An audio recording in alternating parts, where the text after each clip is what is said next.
Hello, everybody out there in Twitch land.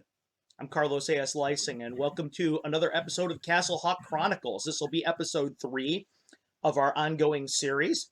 I'm super pleased to be able to present to you guys 3 players that are really good friends of mine. We've all met through Gary. They've all met me at least through Gary Con. Down over there to your left at the bottom will be Douglas Hartman.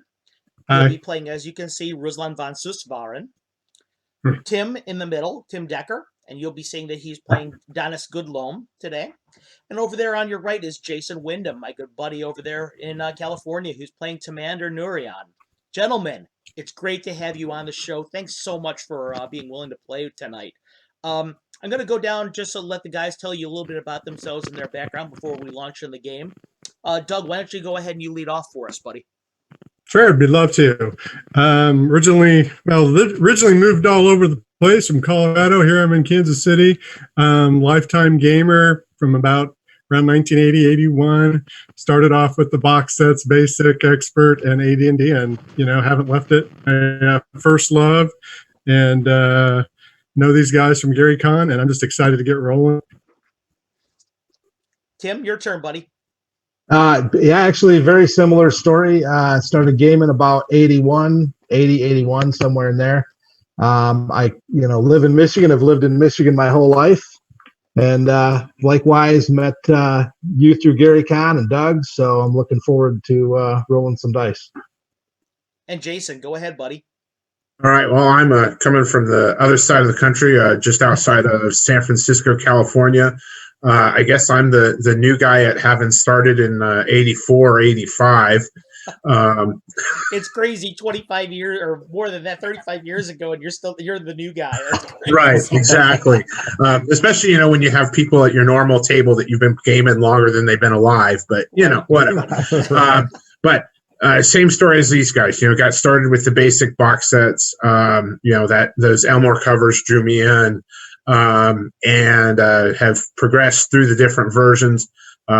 Pathfinder is my game of choice these days, but I got the opportunity to attend Gary Con last year, met Carlos, went back to my roots, played some actual OD&D for the first time, 3d6 in order on a 3x6 card. Oh, man. Did some first ed with Carlos. And this opportunity came up and I couldn't pass it up. So same as everybody else, I'm looking forward to rolling some dice. Oh, thanks so much, Jason. Hey, something one of you guys mentioned earlier when we were chatting.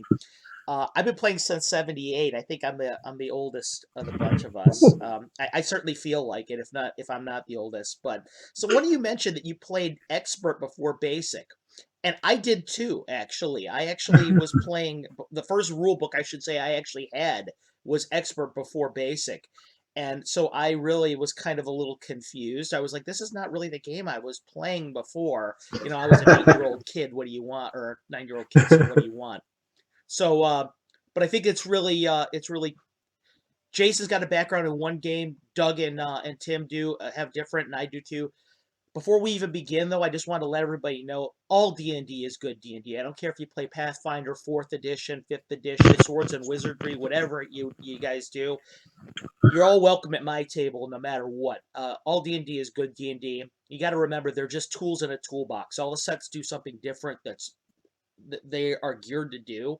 And I think they do something very cool and unique and bring a different flavor. So if anybody ever tries to tell you that your version of choice is dumb or whatever, don't listen to them. It's whatever you enjoy is cool. Guys, are you guys ready? Mm-hmm. Okay. You betcha. Episode number 3 here is called To the Rescue of the Sky Child. Now, all my players tonight have one thing in common. Doug is playing Ruslan van Susvaren, who is a gnome. He is a henchman of the Archmage Otto from the Circle of 8. Dennis Goodloam, our dwarf in the middle, played by Tim, is also a henchman of Otto of the Circle of 8. Finally, Jason is actually an apprentice of Otto of the Circle of 8. All 3 of you know Otto quite well. You know each other by reputation, if not by face. None of you have actually worked together, but each member of the Circle of 8 has an extended spy network and group of agents and things like that. They all have their tendrils all throughout the Flyness, if not through all of Orth. So all of you know of one another's existence, if not having worked together at one point. Well, today is Star Day. It's the first day of planting, which is April here in the world of Greyhawk. Outside, it's a relatively sunny day, if a little bit cool. Doesn't look like it will rain or anything like that.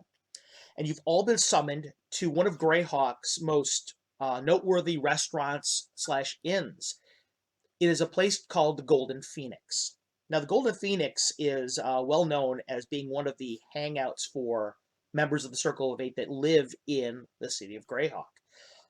All three of you have managed to assemble at the Golden Phoenix and have been ushered into a back room, a private room within there. The private rooms at the back of the Golden Phoenix are pretty cozy. They're only about maybe 10 by 10.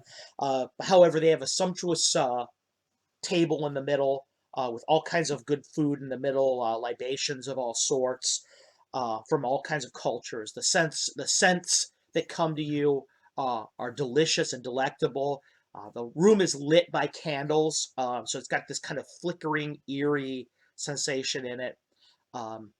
You're left alone to your own devices by the person who, a member of the staff of the Phoenix, who brings you to the back room and mentions that says, looks over at you. It's a young halfling girl, and she looks very nervous when she looks at you. She's obviously been told something about you previously.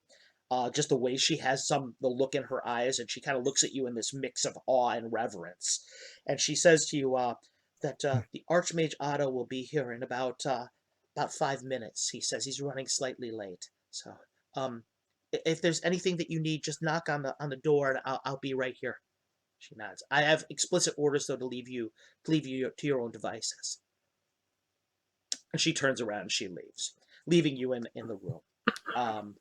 There's really kind of just exchange glances. Nobody really has much to say to each other until the door opens up at last. And when the door opens up at last, kind of a portly gentleman walks in through the door. He's shorter than a normal human. He's probably about the size of an elf, really. He's got a large, wide-brimmed hat with a purple feather that comes out the top. Kind of a frilly, ruffly outfit, colorful, almost garish. Kind of a big neck frill around it. Gentlemen, please forgive my tardiness. A bit held up. Kind of sits over at the table, puts his weight down in it, looks at the food and the drink. He says, "None of you've eaten anything. None of you've drunk anything.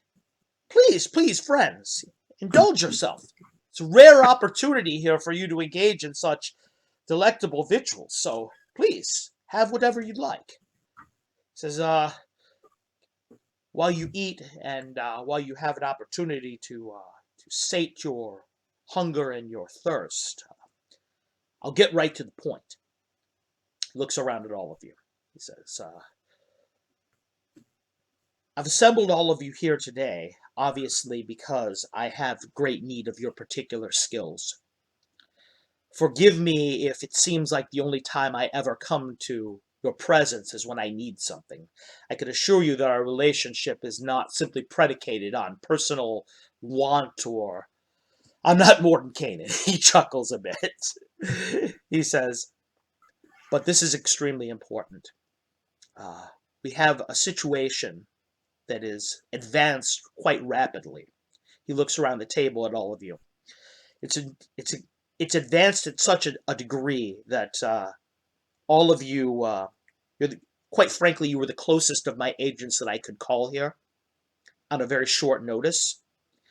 I had expected maybe 3 or 4 more, but they've been held up and we can't wait any longer. Unfortunately, the 3 of you alone will have to do the task. But I have complete confidence in your ability to complete the task. He kind of leans forward on the table, pours a little bit of Celanese nectar wine into a glass, starts drinking it. Kind of thoughtfully looks at it for a moment. You know, this is actually Tensor's favorite drink. Turned me onto it probably about a decade. But never mind. Takes a little bit of a sip, puts it down.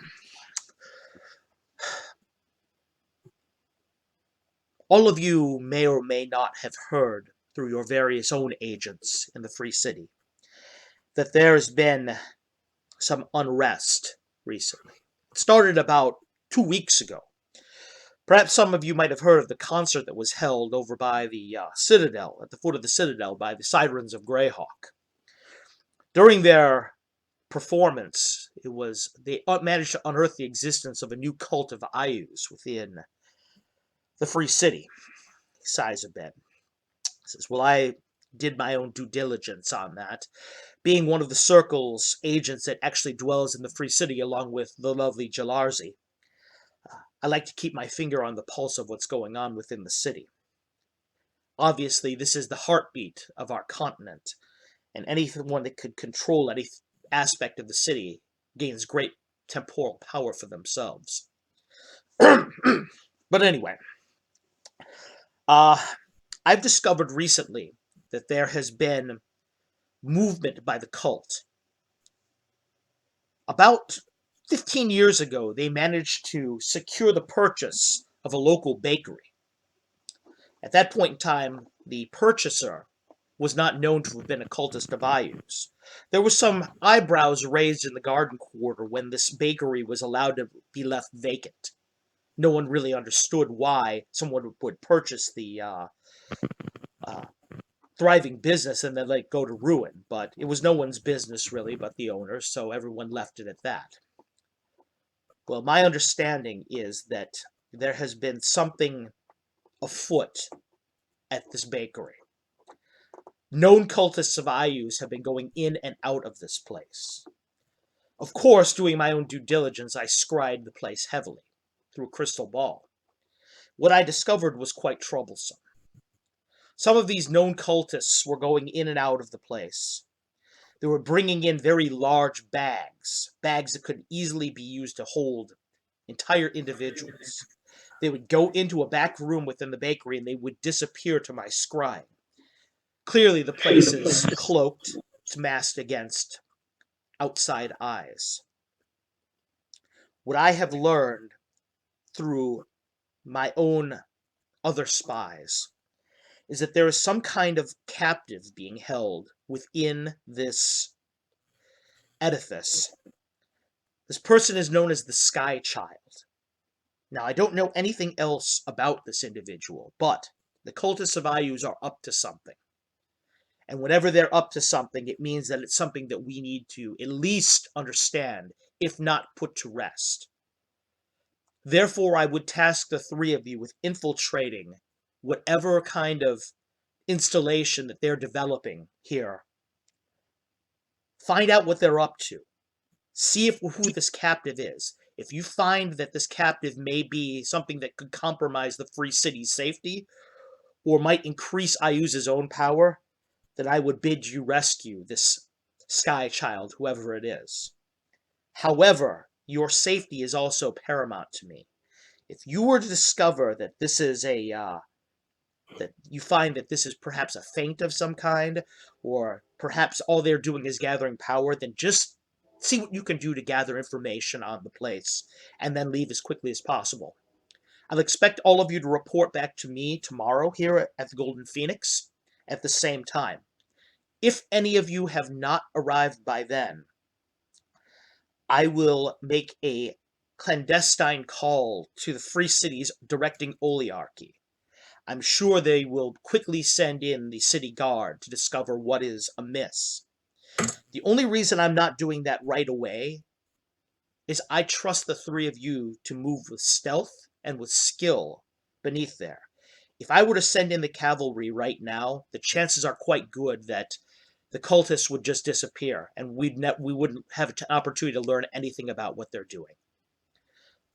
You, however, a small group, could be much more circumspect and have a much better chance of achieving our mutual goals.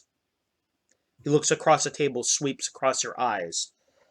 Do any of you have any questions of me of what is expected? What time did you say that we needed to be back?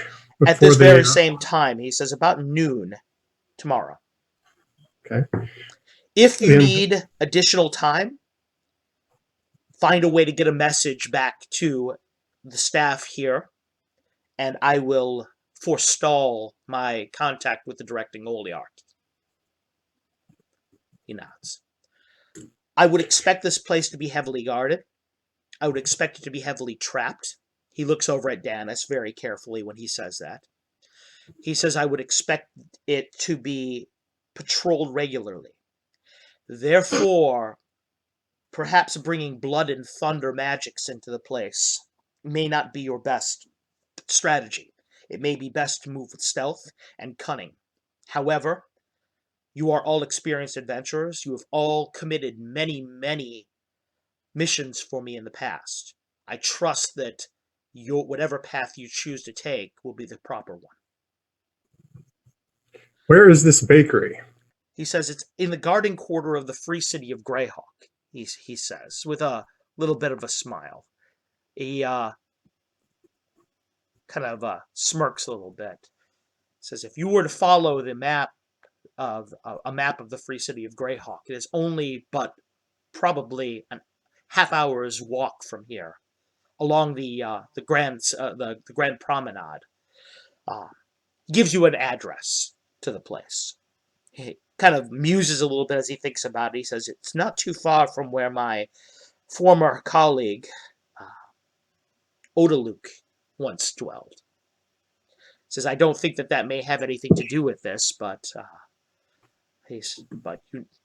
perhaps you should have all the information available to you that you could have. Do any of you have any more questions? Anything that vexes you about the mission? Seems straightforward. He nods.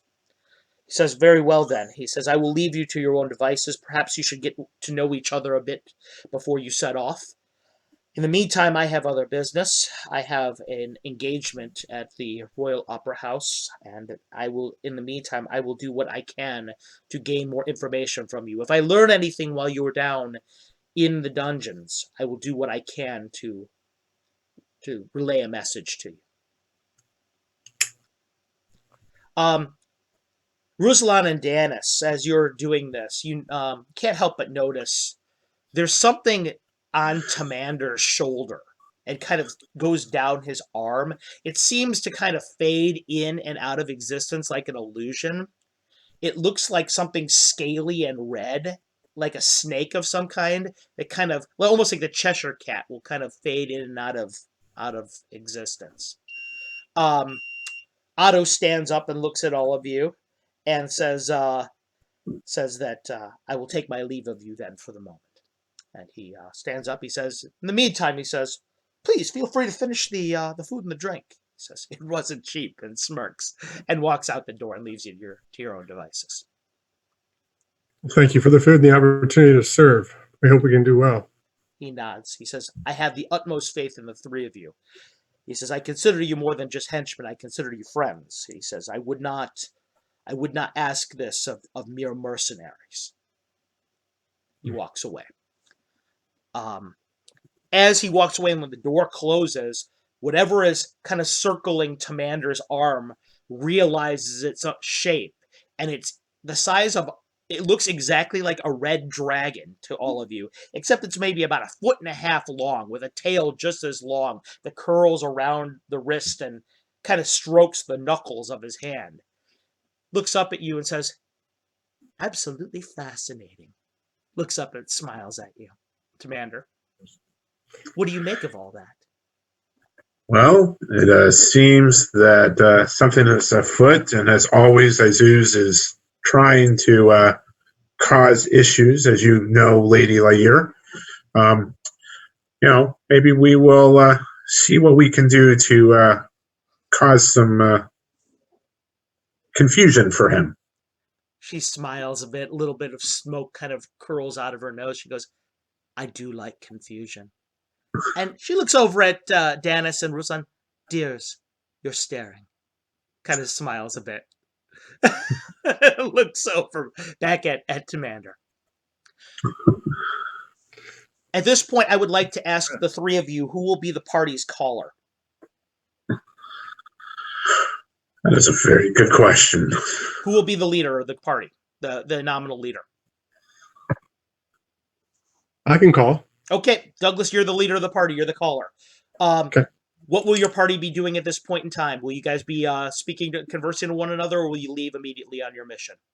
I think we should talk a little bit. I think we've got a good idea of our skills, but I think Then please go ahead. I'm interested in getting a plan together so we can start moving forward. Plans So I are want to know what you guys are thinking as far as an approach, especially Commander, with the idea of causing confusion. What are you thinking? Just well, in theory, hopefully taking whoever this Sky Child is out of Ayuza's control will slow down or thwart or cause some confusion with the plans that he has laid out here in this front that he has chosen the bakery for. I hope that we can Please continue. cause him issues. I think I'm prepared for some slightly less destructive means of investigating things. So hopefully that will be helpful, as well as a little bit of, if she deems it appropriate, Lady Lair may be able to provide some scouting for us, since her abilities, when she chooses, can be quite helpful in those ranges. The dragon walks up to Mander's arm, up over his shoulder, and kind of sits on his head, almost like a hat. Her head kind of peering down at all of you. My dear, she says, I don't even know all of your names. She says, well, what exactly are you? All of you. You, my gnomish friend. What's your name? My name is Ruslam. And you? Actually, Ruslam von Susvaran. Are you related to the very famous Susvaran family, then? Yes, I am. As a matter of fact, you might even have heard of an uncle of mine. Ah, Count You know the name Imric. Count Imric. She Yes. smiles broadly. Count Imric is very, very generous with treats, I should mention. And you, my dwarven friend? Danis Goodloam. Danis. Oh, she nods. Well, I would like you to know, she puts her wings around Tamander's shoulders, that my master is one of the most intelligent, most handsome, and most capable magi in the free city of Greyhawk. You are walking with a mage of great bearing and great power. So, you are in excellent hands, and I would be most pleased to scout for you. Well, we couldn't be more fortunate to have a good scout and a good planner, so thank you. Danis, you're wearing a lot of, I see that those hand axes that you have down there, they're very, they're coated in soot.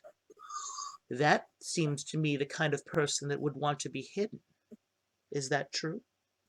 I prefer stealth over the forward activities. I see. I prefer stealth. I prefer sneaking in the shadows, and I find that sometimes much more useful than even the arcane arts.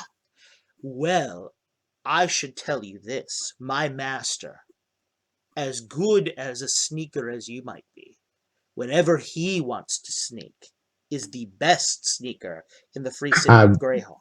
I'm sure he is. He is so wonderful. And Danis, I would like to tell you, do either of you have sisters? Little sister? No?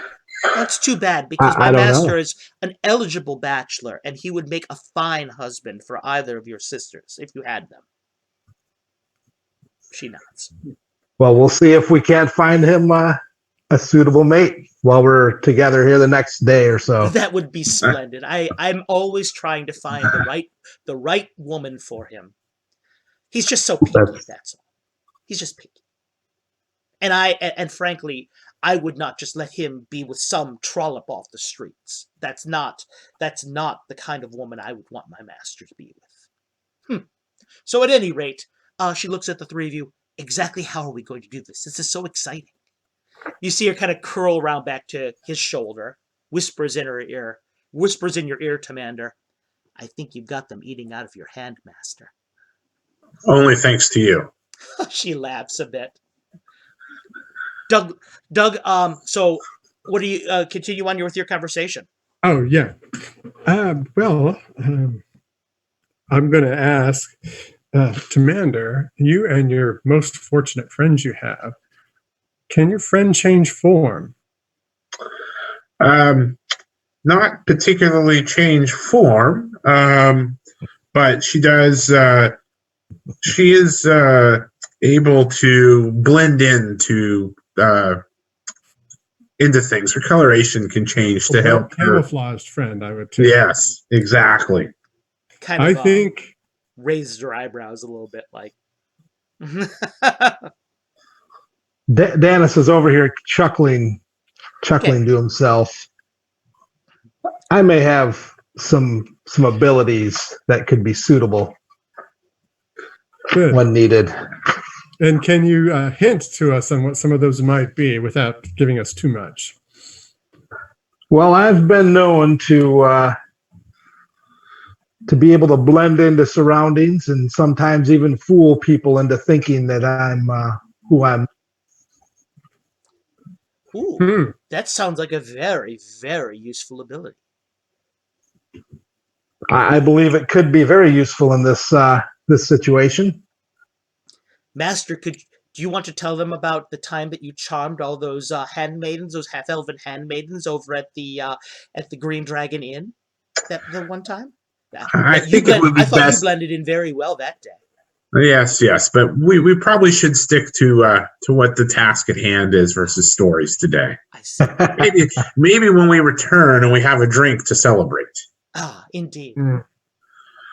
She walks down your arm and she's kind of sniffing at the different drinks and the food.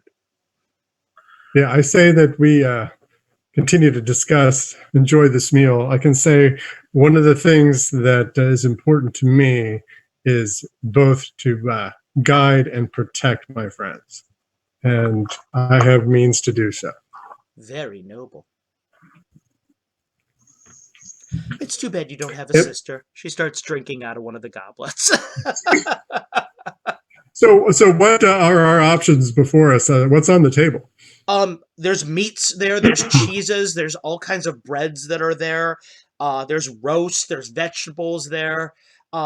It seems to you like the pseudo dragon has found a mug of water and she's drinking out of the carafe right now. As for the rest of you, it's all kinds of different delectables there. You could use your imagination on it. There's almost anything you really could want there, fruits and things of that sort. I'm going to enjoy it. I would just ask Commander and Dennis to think of ways where we can both, maybe as a customer and through stealth, get some information about this bakery. Maybe as we're enjoying this food, maybe you might have some ideas and we can move that direction. What time of day is it? Is it an evening now or is it? No, it's about noon. Morning, midday? It's right about noon. About noon. Okay. Oh yeah, because we're meeting tomorrow at noon. Right. Okay. All right. Or we have to be back by noon. Well, I know from what we were told, it does not sound like, at least initially, and I'll confirm if this is the case now, that the bakery is not actually in use. That is correct. That it's effectively closed down, and that they're just they're using it as a poor front, not even trying to keep up a charade of a business being active there. Correct. So realistically, and not everyone would know it's closed if it still has a bakery sign. Someone might just be able to stumble into it as thinking it's actually up and running. Dennis, make me a 20-sider, please.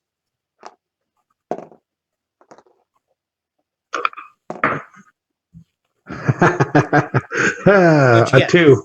That's perfect, actually. You wanted to roll low. You've cased some of these places before. along Okay. the street that they're talking about. You're Okay. actually familiar with this bakery that they're talking about. Okay.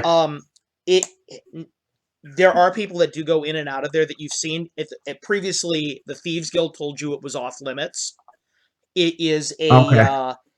it looks like they were renovating it to some degree. There were workers there at one point in time, and they were bringing in stuff in big bags that people were suspecting would be building supplies and tools. Obviously, now that Otto has told you that, you know differently. But that's all you know about it from a local perspective. Okay. Okay. Has there been activity there recently, or is this activity that It's been a long time since you checked it out. Okay. Okay. Mm-hmm. Yeah, you just know those basic bits about it. Sure. I think probably the first step is we should go down there, and I mean, we don't necessarily at this point need to be real stealthy. I mean, I'm sure that the streets are fairly busy at this point in time. We could kind of walk down there and see what it looks like from the front side, and if need be, we could come up with a stealthy plan to go down the back alley or whatever to case out the back door, see if there's any activity there. What do you guys think? I think that's a plan. I think about what's our guesstimate as far as distance? Probably about a half-hour walk. Okay. I say we move on down. I'm not as stealthy as you all, but I could maybe be in the front of the store and kind of occupy myself with some other things for those of you that actually can get in and out unseen, might be able to get some information. So let's move down there. So that's what we do. We'll finish up. I'm going to enjoy some of these meats. Mm-hmm. Yeah, everybody gets their fill of food until you guys you're not bloated or anything like that until you feel like you're ready to go adventuring. Okay. Commander, she whispers to you at one point in time, "Do not tell them about the one time that I gorged myself so much that I was too fat to fly. That is very embarrassing." We'll keep that between us. Yes. Yeah, she has a bit of a sweet tooth. So at any rate, the group of you begin to walk down to the bakery area. Now, my understanding is that you are going to all walk separately or together. I think. Well, go ahead. What I'd like to do is for myself to be separate from them. Okay. Maybe a little bit before, a little bit ahead of them. Okay. I normally walk across town, and occasionally I will look for people that are. Some of my work is I work as. I have a deity that I serve, and I look for people that I can talk to and serve and help. And so occasionally I will give food or pray for people. And so I'm going to just make use of my abilities and let you guys be able to make your move if you need to go into an alley or get into the building. And Commander, how are you going to handle what you're going to do? You're a little bit separate from them as well? I want to definitely stay within, at least initially, stay within 10 or 15 feet behind him, just so in case something weird happens between here and there. Maybe I take the opportunity to discuss with the dwarf our plan of attack when we arrive. I suggest perhaps that we can, when we get closer, we'll give him a little bit more room, and that I will perhaps duck down a nearby alley and give Lady Lyra an opportunity to use her abilities to give us a quick scout of the back area. Okay. And then perhaps we can meet, so you'll know where we'll be, and you can. And Dennis, how will you do? What will you do? Well, I was thinking that probably I would just approach from the main street. I mean, I'm going to just blend in and see if there's any signs of obvious activity at this building currently or at any time recently. Okay. Just kind of scout it out and see what Commander, things. as you're standing there, the Lady Liara takes off from your shoulder and lands on Danis's. She looks, kind of cranes her head over to you, whispers in your ear, Danis, "Don't be alarmed, my darling." And she kind of fades out into nothingness and disappears.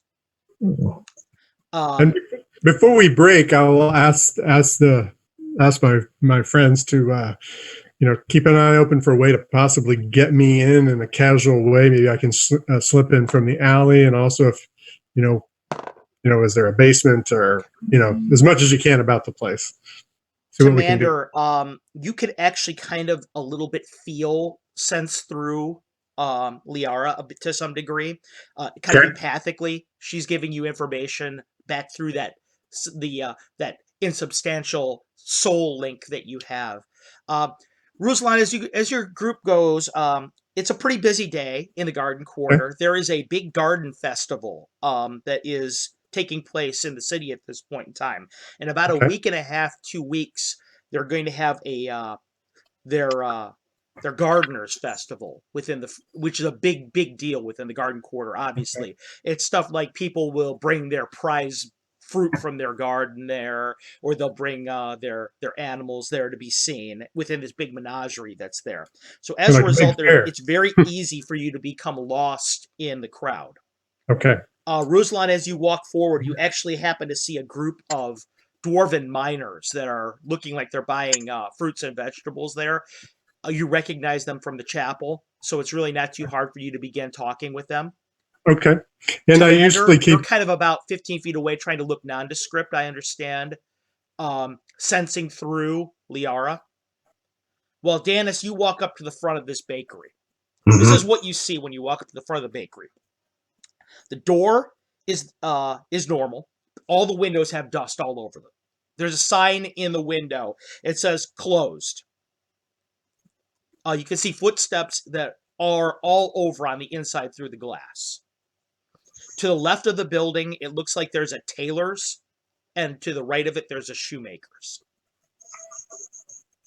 Okay. You're probably about maybe 40 feet from where your friends are. Now, Commander, you're sensing through Liara, and you get the thought back to you. Nothing untoward yet. Danis, what are you going to do? Now, these buildings, are they connected? I mean, are they all like row houses, or is there? There's short alleys between them all. Okay.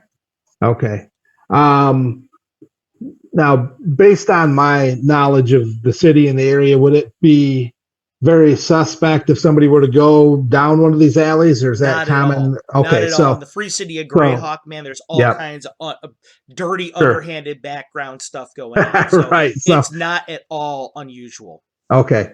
So I'm going to try to get attention of one of them guys and just kind of nondescriptly point that I'm going to go back through one of the alleys, the one by the tailor. You kind of see Ruslan out of the corner of your eye. Ruslan, you kind of catch that high sign. In the meantime, Commander, we're going into the alley. You hear Liara think back to you. Ruslan, the dwarves are very happy to see you. The miners are. They're chatting with you about the sermon from the week. In the meantime, Danis, you go down the hallway, the alleyway. The alleyway is deserted. It's dark. It's dingy. Because it's dark, even though it's bright outside, because of the way the buildings angle out. Sun doesn't really get in there. There are 2 windows along the side of the building, one closer and one farther away along the side. They're both at ground level. They're both closed.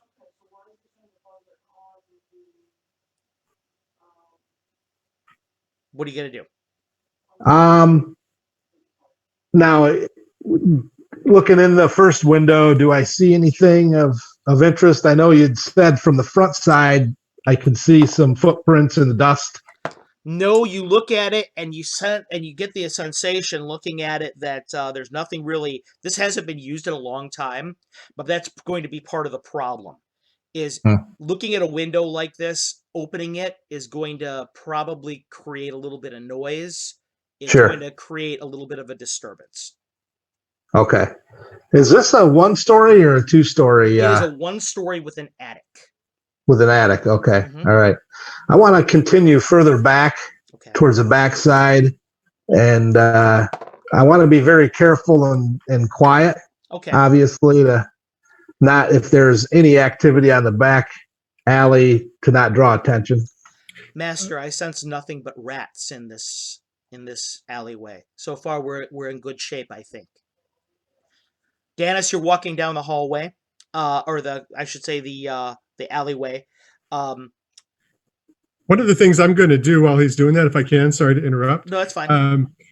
I'm just going to be trying to stir these guys, these dwarfs I'm with, just to, talk about, what I know about them and make some little comments and jokes and try to tease them just to get the laughs going, to provide some sort of cover and distraction. Okay. And they hold you in pretty high esteem, so it's really not that hard to do that.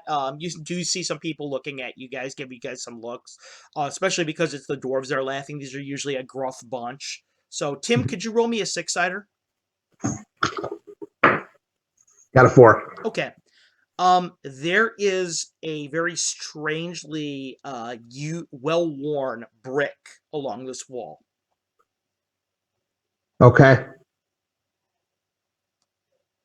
What are you going to do? I wanna take a closer look at that and see, does it appear to be a like a trigger for a secret door, Percentage dice, entryway? please.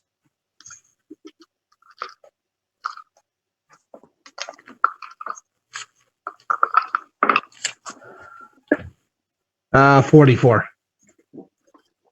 It does look like it's a trigger to a secret door. It looks like it is untrapped to you. Okay. I want to try to see if I can't activate it. Okay. Try to open. Go ahead and you start to twist it. Tamander, you hear through your telepathic link, the dwarf is investigating the wall. I think he's found something here. Okay. Tell me if you want me to tell him something. Hold up for the rest of us. Okay. Dennis, So you're I trying to will- investigate it. You're getting to the point where you feel like you could right about trigger it. And you hear in your ear the pseudo-dragon say, "My master would like you to wait for the rest of them." And I will motion to Ruslan and to indicate to head down the alley. Okay. And I will make my my way that way as well. Depending on the distance, I'll time it so that there's a little bit of space between the two of us, either if I get there faster or whatever, just so it's not just the two of us all of a sudden, we've got multiple people diving down this alley. Try to give it at least a little bit of space. Understand. Okay. You go ahead and you go first, Commander, and you got the high sign with that, Ruslan. The dwarves are yakking it up. They're yucking it up quite a bit. So it's really there's quite the distraction there. Commander slips off completely unseen down the hall, down the alleyway because of that. Dennis, you can see Commander come walking down the alleyway towards you. Okay. Go ahead, before I trigger this, can I discern at all whether it looks like there's any like high foot traffic? Yeah, go ahead and make me a 20, please. Ruslan, while he's doing that, Yeah. you slip away as well. You give your farewells to them and head down the hallway right after Commander. I'll try to give them a parting shot of a joke or something at one of the guys. Okay. Yeah, a little bit of laughter. Okay. Yeah, and it seems like you feel like as you walk away from there that you've done a pretty good job of remaining unseen. Dennis, what did you roll? I rolled another 4.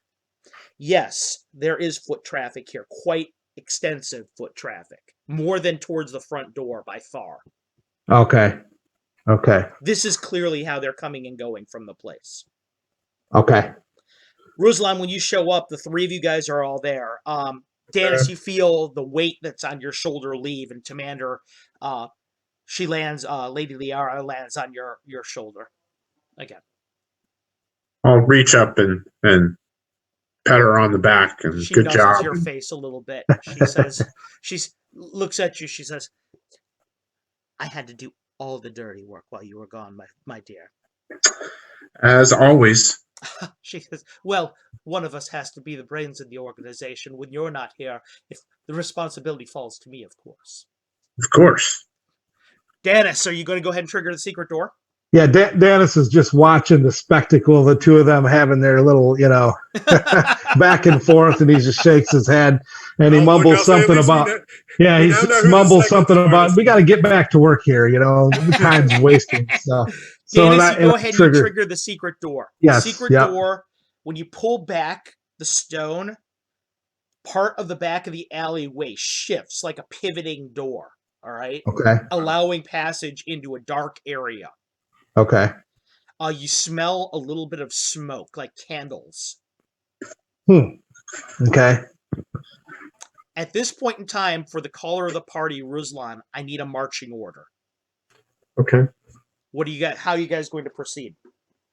I think what I'd like to do is once we walk inside, once we get inside, I think I would like to start with him as the scout, and I think we have a wonderful, the second smartest of the group, this nice familiar, maybe to help as the scout. Indubitably. And then, so she is going to actually follow. Tamander, my darling. She says, should I pay attention to a thing he says? After all, you are my master, not him. Well, we are all working together, and his logic makes sense. So, yes, for the moment. Very good, then. I deign to agree to your request. And she goes ahead and she lands over back on Dennis's shoulders. Reunited again. I have chainmail on. I'm not super clunky, but I'm probably the noisiest of the group. Mm-hmm. But I'll be trying to be stealthy. But so just that they keep that in mind on guiding me on good or bad ground, that might help me. Okay. And Tomato, you're bringing up the rear? Yeah, I'll do that. That's fine. Okay. Dennis, what distance from each other are you guys going to all walk? Well, what I was just going to suggest to these gentlemen, because obviously, so we're smelling smoke, right? So it would seem reasonable to believe that there's probably somebody in there. I mean, whether there's a fire or it's lamps burning. So maybe you should investigate that. Well, here's something that I'd like to warn you about. I can actually disappear into the surroundings momentarily, and I think maybe this would be a wise time for me to disappear and take a look and see if there's people there, and maybe you guys stay back just at the doorway. I'll go in and try to see what we can see. What do you guys think? What do you think, Commander? Well, I believe Lady Lair has a similar ability as she's demonstrated. So if you're okay with that, she will tag along with you. But I think your thought makes sense to me. And we will, with her, she can let me know either if anything is amiss or when it is safe for us to follow behind you. I think that's a splendid idea then. It definitely okay. Is. You guys see Dennis, he is actually fidgeting with a ring, and he mumbles some stuff under his breath. Okay. So, Dennis, are you going to go ahead and put it on? Yeah. Yep. I actually take the ring. As Dennis puts his ring on, you see Dennis's flesh start to take on the characteristics of the wall behind him. It starts to turn stony, and then you can start to see crags seem to cut into his face like the masonry there until he finally just disappears completely.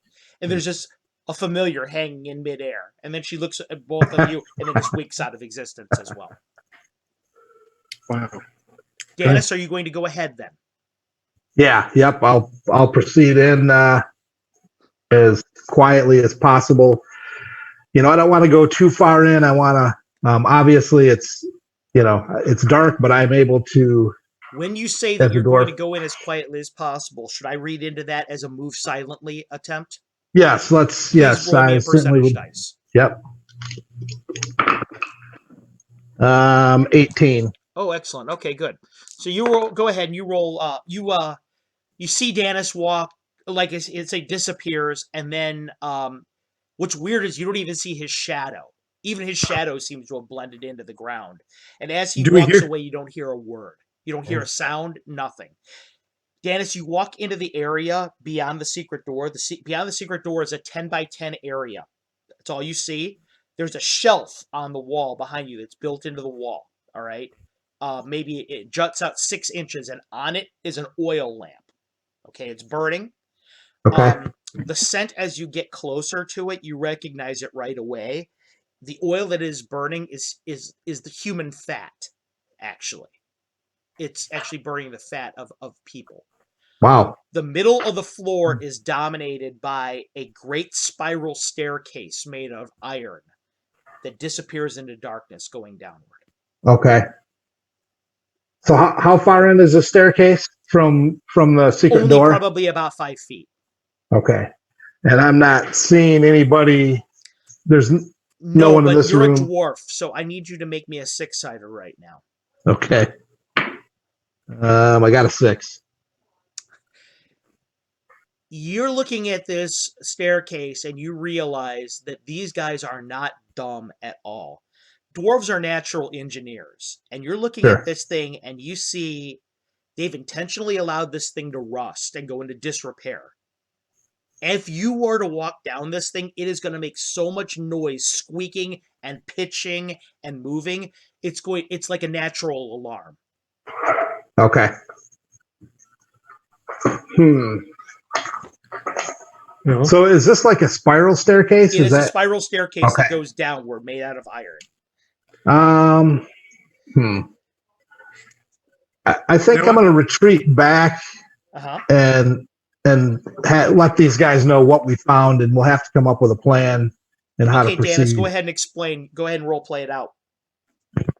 So, first off, You the hear this smell. disembodied voice, Commander and Ruslan, speaking to you from near the wall. Yeah.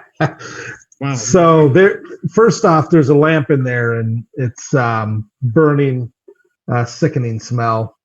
Appears to be human flesh, human fat, but the room is empty, other than a lamp and typical accoutrements like that. But there's a spiral staircase, and this is the challenge. So the spiral staircase appears to be intentionally, they've let it go into disrepair. So if I were to try to even sneak down there, that would not even be a possibility. So we need to really kind of come up with a plan here, how we want to proceed and try to get down the spiral staircase without alarming anyone. And that seems to be a little beyond my I need you to make me a expertise. 20-sider right now, Danis. Good dwarf, do you think perhaps a generous application of oil would assist with the noise on that? Danis, 2 things. I need you to make me another 20. Okay, I rolled a 7 for the first one. Okay. And 2. Your background is a second story man. Yep. If you were to address this like your background, you Sure. would probably try and spelunk or actually rappel down this thing with some kind of a rope rather than touch that. That's your first thought. But what the mage says is actually probably would work, you think. If there was a lot of oil on this thing, you may well be able to move down it without making too much noise. But you would probably need maybe anywhere between 5 flasks of oil to do that. I've got a couple of flasks of oil, and I think it's a good idea. You can use one. You can use mine if you need it. I've got 2 as well. And I've got 2. It's So at times like this that I really pity those of you who can't fly. There is that. You do like to point that out on occasion. I do, but you know, Master, you are so great and powerful. You have the ability to shape the world's physics to your own desires. You can make the world do what you wish it to with your powerful magics and your mastery of the invisible art. Indeed, indeed. Perhaps back to work. Back to work. Exactly. We've got a job at hand, and Otto. Yes, you keep Otto, saying. we're on a tight timeline. She looks over at you, Commander. She goes, "This is why I don't adventure with dwarves. They're no fun at all. Not even the gnomes fun." No fun. Okay. So Dennis, I will. are you going to go ahead Sure, and you're going to I'll accumulate these oil flasks? yeah, and begin? yep. So I'll take the oil flasks and go back in and. Commander, are you going to assist with this? Ruslan, are you going to assist with this, or are you guys going to wait outside? I'm going to get up closer. I'll let them do the work, but I'll get up closer so if we, I can hold some of the oil, maybe hand them the oil. Oh, Commander, are you going to be doing this as well? Yeah, I'll move into the room as well. Definitely stay. Make me a 20-sider, Commander. All right. 6. Such is your intellect that you are actually pretty good at engineering yourself. So you can assist him with this in places to put it. Good suggestions on places for the oil. Okay. And Dennis, for a human, he's not too, or for an elf, he's not too bad at thinking about stuff like this. So, I mean, your engineering abilities are superior to his, but he's got some good ideas. Oh, but we don't want him to know that though, no, because we'd hear all about it. You would never say that. No, absolutely not. Down, you realize that the stairway goes down about 50 feet to the bottom. Are you going to walk it, Dennis, after you feel like it's safe to be outside of squeaky noise? Yeah. Okay. You begin to go down the stairway. My engineering abilities are just to use my legs to walk down the stairs. Right. Distance between you as you go down the stairs. I say one at a time. Okay. Dennis, you go down first. Okay. And as you go down the stairway, it doesn't make a sound. You get to the bottom of the stairway. No problem. You find yourself in an area, and if anyone is watching right now on Twitch, they will be able to see. You find yourself at the bottom of an area, 20 by 20, with a corridor extending from it going to the north. It is dark down at the bottom of here. The presence of the light above you indicates to you that the general procedure is for people to grab the light at the top, carry it down the spiral stairway to light the area. But that also implies to you as a thief, humans, because you wouldn't need that. Okay, sure. Something else occurs to the three of you as you go down there. If that is true, all three of you have a major advantage if it's humans down here, because none of you need this. None of you need light, and that includes Lady Liara. Perfect. That's good. So you go down, Dennis. Are you going to wait for them as you get to the bottom? Yeah. Yep. Definitely. Ruslan, I need you to make me a 20. Okay. 18. Okay, Commander. All right.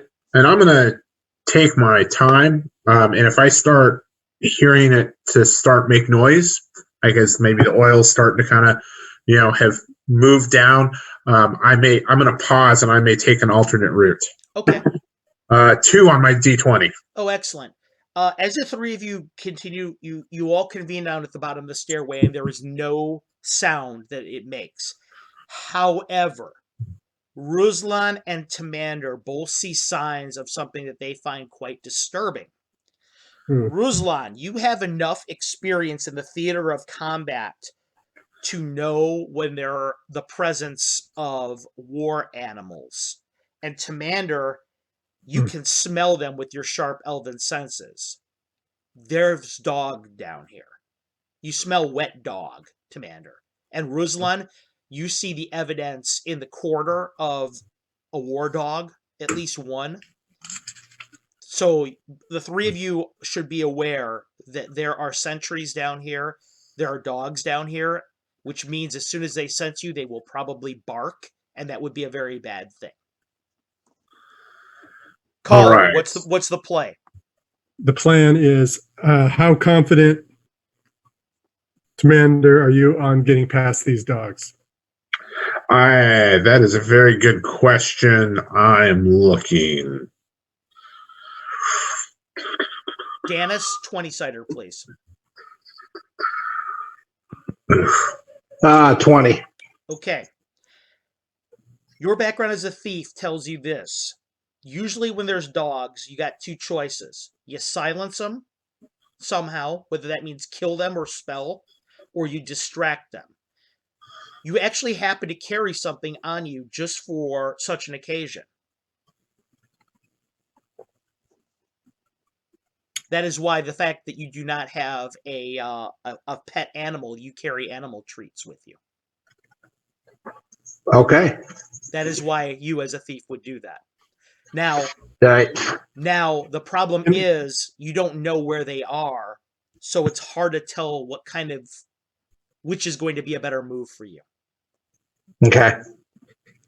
I have the ability to silence them, but it's a useful ability, but it also could silence people getting ready to use magic. So I want to be careful when I use it, but if we're in a jam, I could do it.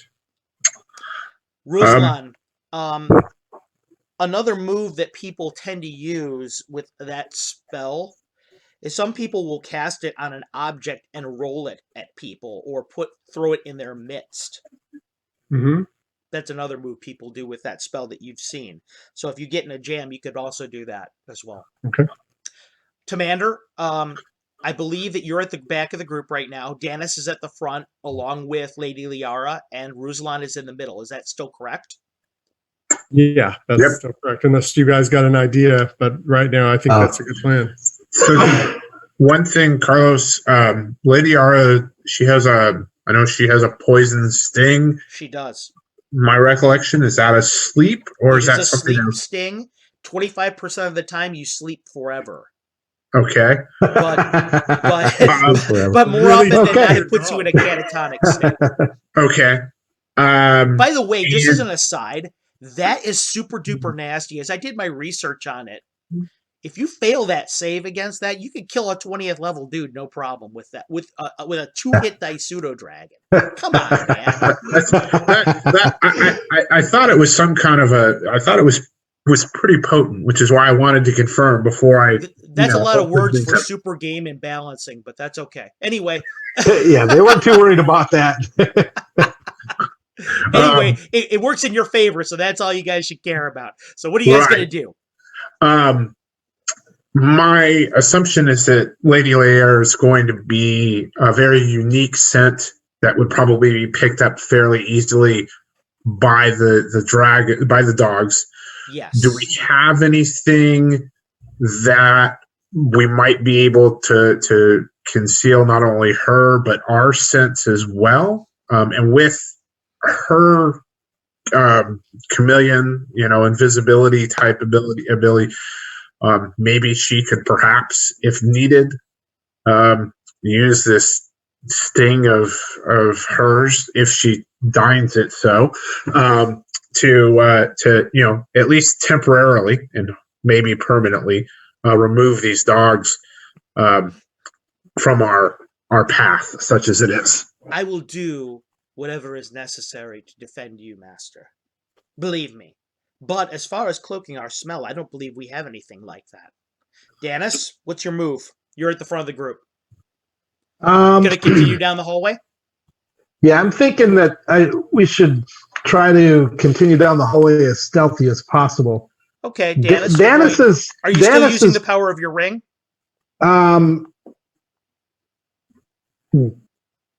based on Danis's general knowledge of the ring, do I still have some time left with This is the first effect? edition. That ring will work as long as you're wearing it.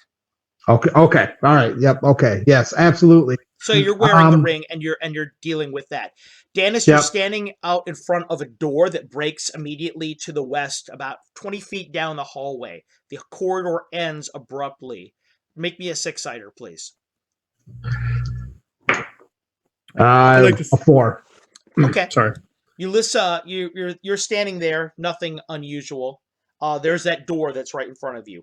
Ruslan, as Danis goes down there, you can see the door as well. Okay. I'm moving forward, but what I'm going to do is I'm going to have my hammer of hurling in my hand in case I need it. Yep, you got the hammer ready. Yeah. Commander, what's your move? I will keep our existing distance. Okay.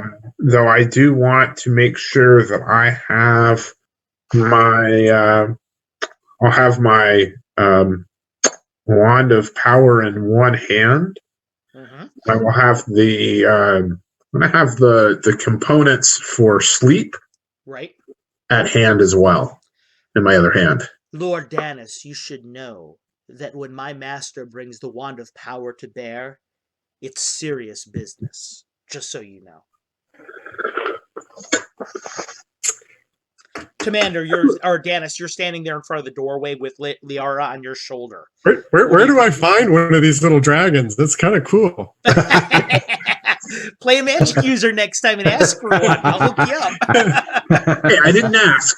That was a bonus. No, he didn't ask. I was making his character sheet, and I thought to myself, maybe he would like a familiar. Well, I'll just throw one in there. And then I rolled a 16 for a special familiar. I was like, that's go great. Figure. We got a special familiar out of it. Talk about having a cheerleader. Yes. Yeah, absolutely. Exactly. She's very affectionate towards Commander, but she's also a difficult personality in that she absolutely needs to be pampered. She has got such an ego on her, it's beyond belief. But anyway, Danis, you're standing in front of the door with her on your shoulder. What are you going to do? Yep. So obviously, the door is shut, obviously. Yeah, the door is shut. I want to take the obvious safety measure to check and see if it appears that it's trapped at all.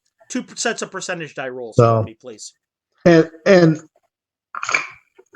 while I'm rolling these dice, I'm also keeping in the back of my mind that I do have some pyrotechnic powder if it's needed for any distraction. Are So we all how is together that right now? Are we all together? No, not yet. You guys have distance between the three of you, unless you want to be Ruslan. No, I was just wondering how we were spaced. Yeah, you're spaced. I imagine you right now at a 10-foot distance between one another. Okay. Danis, you roll. You I rolled a looking 19. at the door for traps. The door does rolled a not appear to 19. be trapped. Okay. As you're looking and you're looking at the door and you're checking it, beyond it, you hear the sound of some growling and some snoring, it sounds like. Liara kind of looks over at you knowingly as you're hearing that. It's definitely dogs. Okay. I wave the other two to come closer. Ruslan and Tamander both make me 6-siders as you continue closer. 1. Okay, never mind. Don't bother, Ruslan. Actually, I got a 1 also. Okay. As you guys get a little bit closer. Sorry about that. As you guys get a little bit closer,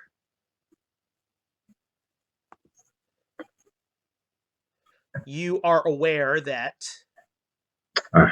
there is a secret door at the end of the conclusion of that hallway. Oh, wow. Commander, you kind of stop. As Danis calls you forward, you walk over to his side, and right away it catches your eye. The slight discoloration, the heat signature around the edges of the door. And Ruslan, you see the same thing, being that probably Danis would have noticed it himself, being a dwarf, but the fact is he was so fixated on making sure he was paying attention to the door, it just eluded him. So you guys both notice the secret door. Well, perhaps we will not have to deal with the dogs at all. And Commander gestures toward the door. Maybe we can see if that leads where we need to go. As Commander is speaking, Danis, you start to hear a little bit more growling through the door. Okay. Yep, I think maybe another direction might be a good idea. Okay. You guys going to go through the secret door? Who's going to lead, and are you just going to go through? Danis? Nope, Danis will Check it out. check it out. You're going to check it out for traps or Yep, something? Is that what you said? Yep. Okay. I rolled a 35. Okay. Danis is checking it out for traps. You're kind of, both you and Commander are kind of listening at the door to make sure while he's paying attention that nothing untoward happens in that room. Sounds like a couple of the dogs are fighting or something, or maybe something else inside of the room. Hard to tell. But there's a little bit of a commotion. It stops shortly. Danis, as you're checking out the door, in the catch, the release that will open up the secret door, there's a small pin inside of it. It looks like there's some kind of a fluid that's coating the pin. Go ahead, try to disarm it. Yeah. Yep. Okay. 20 or percentage again. 29. Danis, you go ahead, and as you take out your file to get rid of it, to actually disarm it, Commander and Ruslan, you hear footsteps inside of that room, and you hear in Orcish, both of you, a yelling at the dogs. Shut up, you! And you hear some whining and stuff. It sounds like somebody's punching or kicking at the dogs, and then the footsteps recede and disappear. In the meantime, Danis, you have the door open. The secret door opens. Beyond that secret door, the hallway extends to a T intersection. What will you do?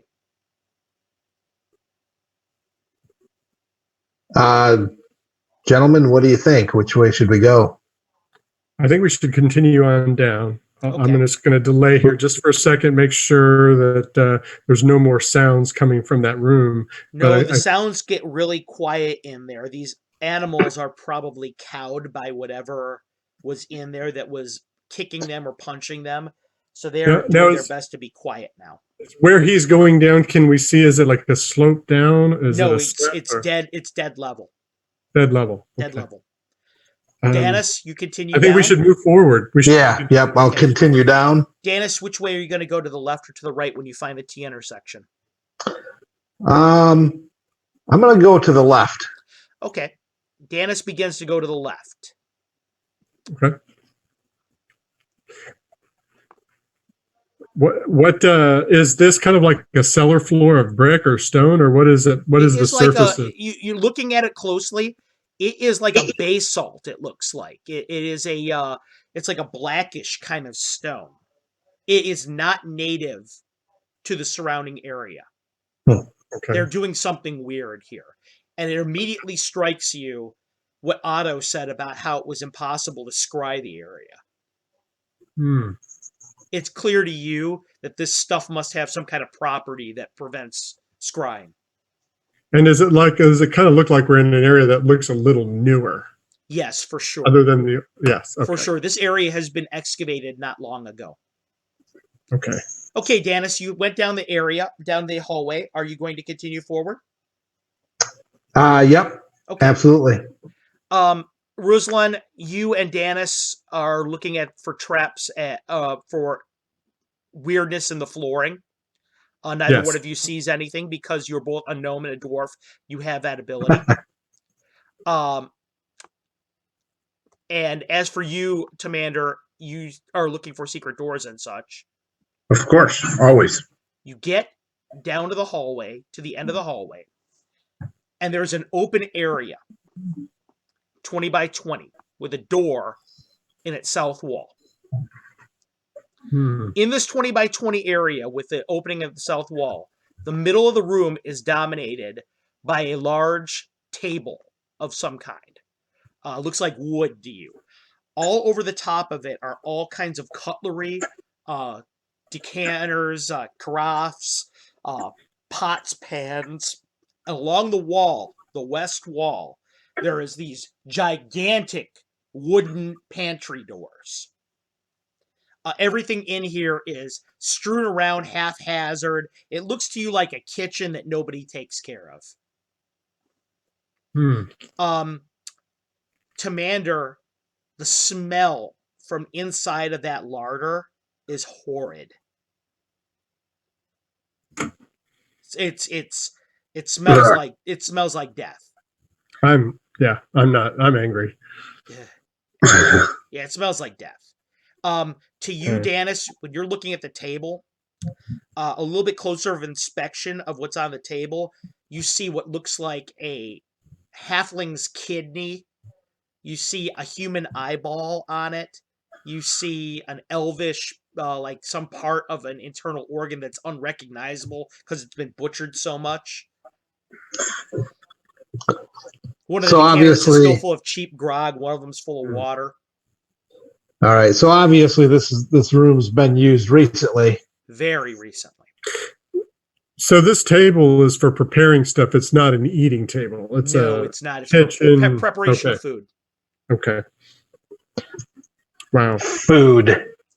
As we all make down there, how big of a room is this? This is a 20 by 20 room. Okay. The extent of it is on the map right now. Okay. Is there so is there other doors leading? Nope, just the one to the south. Okay. What will you do? What do you guys think? Do we want to search this room some, or do we want to? It does. If there looks like anything like a pantry or a little storage container in this room, or places where I think we should see if somebody's in here or what's been stashed. We have to do it carefully, but we might want to look, especially if it's big enough to put a gnome in it or a human or Danis, anybody. Are you going to open those pantry doors? Very hesitantly. The closer you get to it, Commander, you're Yeah. bracing yourself for whatever is in there because the smell is overwhelmingly bad to you. And you just know in your gut what you're going to see when you open it. And Yeah, you are I'm not afraid of that. disappointed at all. Danis, you open the doors, and hanging in there like slaughtered deer from in a hunter's lodge, there's a halfling who is completely eviscerated from neck all the way to his gut. Internal organs missing, butchered, pieces of him hanging out, flies everywhere. There's a human hanging there from his neck dead. There's an elf that's there missing one of his legs. All of them are in some sort of decay, and you see that most of them are missing the soft tissues of their bodies and some internal organs. It is a horrid, horrid scene. I mean, it makes your skin crawl just to look at it, and in some part of you, it makes your blood boil to see it. It's a shame that we do not, that he did not want us to just bring this place down upon their heads. Lady Liara she just turns her head away, whispering a short prayer. Master, we have to do whatever we can to bring these monsters to justice. We will. We will make sure it happens. And I Shall we, shudder to think of the fate of the one who is their prisoner. Agreed. But our query is not here. Shall we continue on, gentlemen? Mm-hmm. Gonna continue on? Yeah, we need to continue on. Okay. Yeah, I'm gonna follow him. I'm gonna be hesitant a little back, but I'm gonna. I mean, even though I'm trying to hold back what's coming up in my throat. Yeah, exactly. The quicker I'm gonna try to utter a blessing for all that have been lost and killed here. The quicker you quit this room, obviously, all of you would be the better, because there's, oh my God. Okay, I cannot believe what I just rolled. That is the first time I've ever rolled that.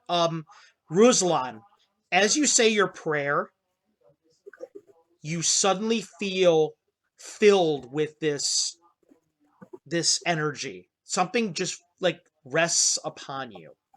It just feels like it fills you, like you're an empty vessel of container, and somebody pours warm water into it all the way up, starting from your toes. It fills your whole body, and you can almost feel yourself radiating through your skin with renewed energy and might.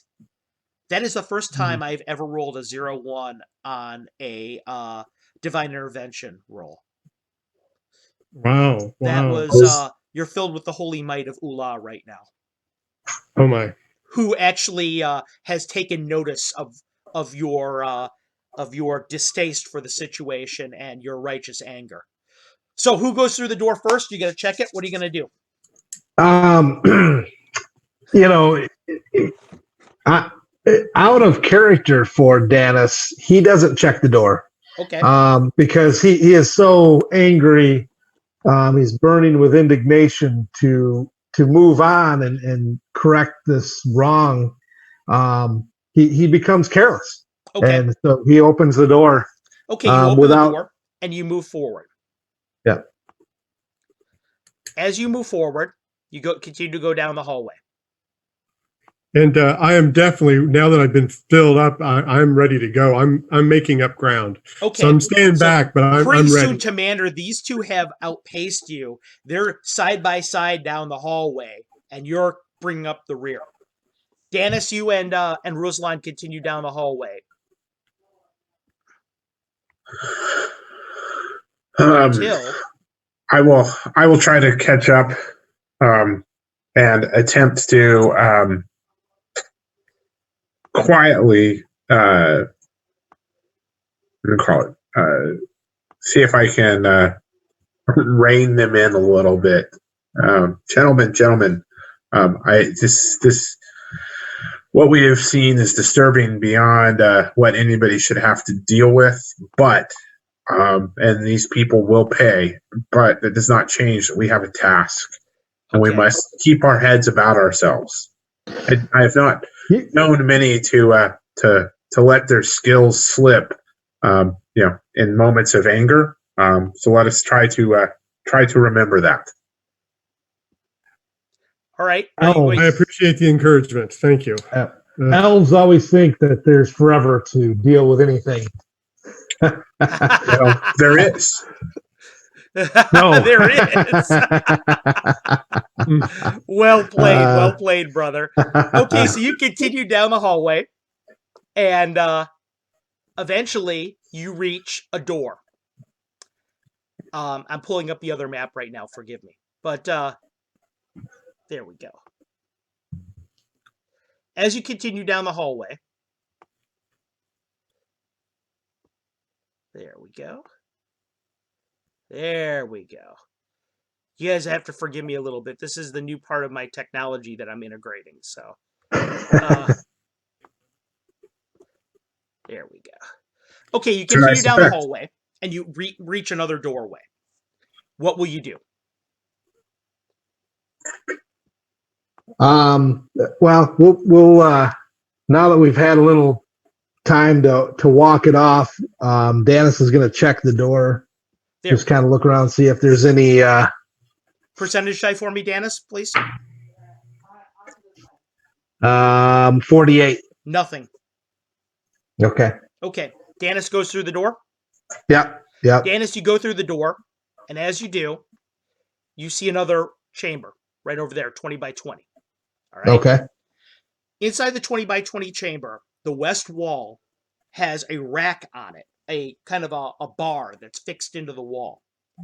There are probably about 5 or 6 sets of white linen that are on it, like towels.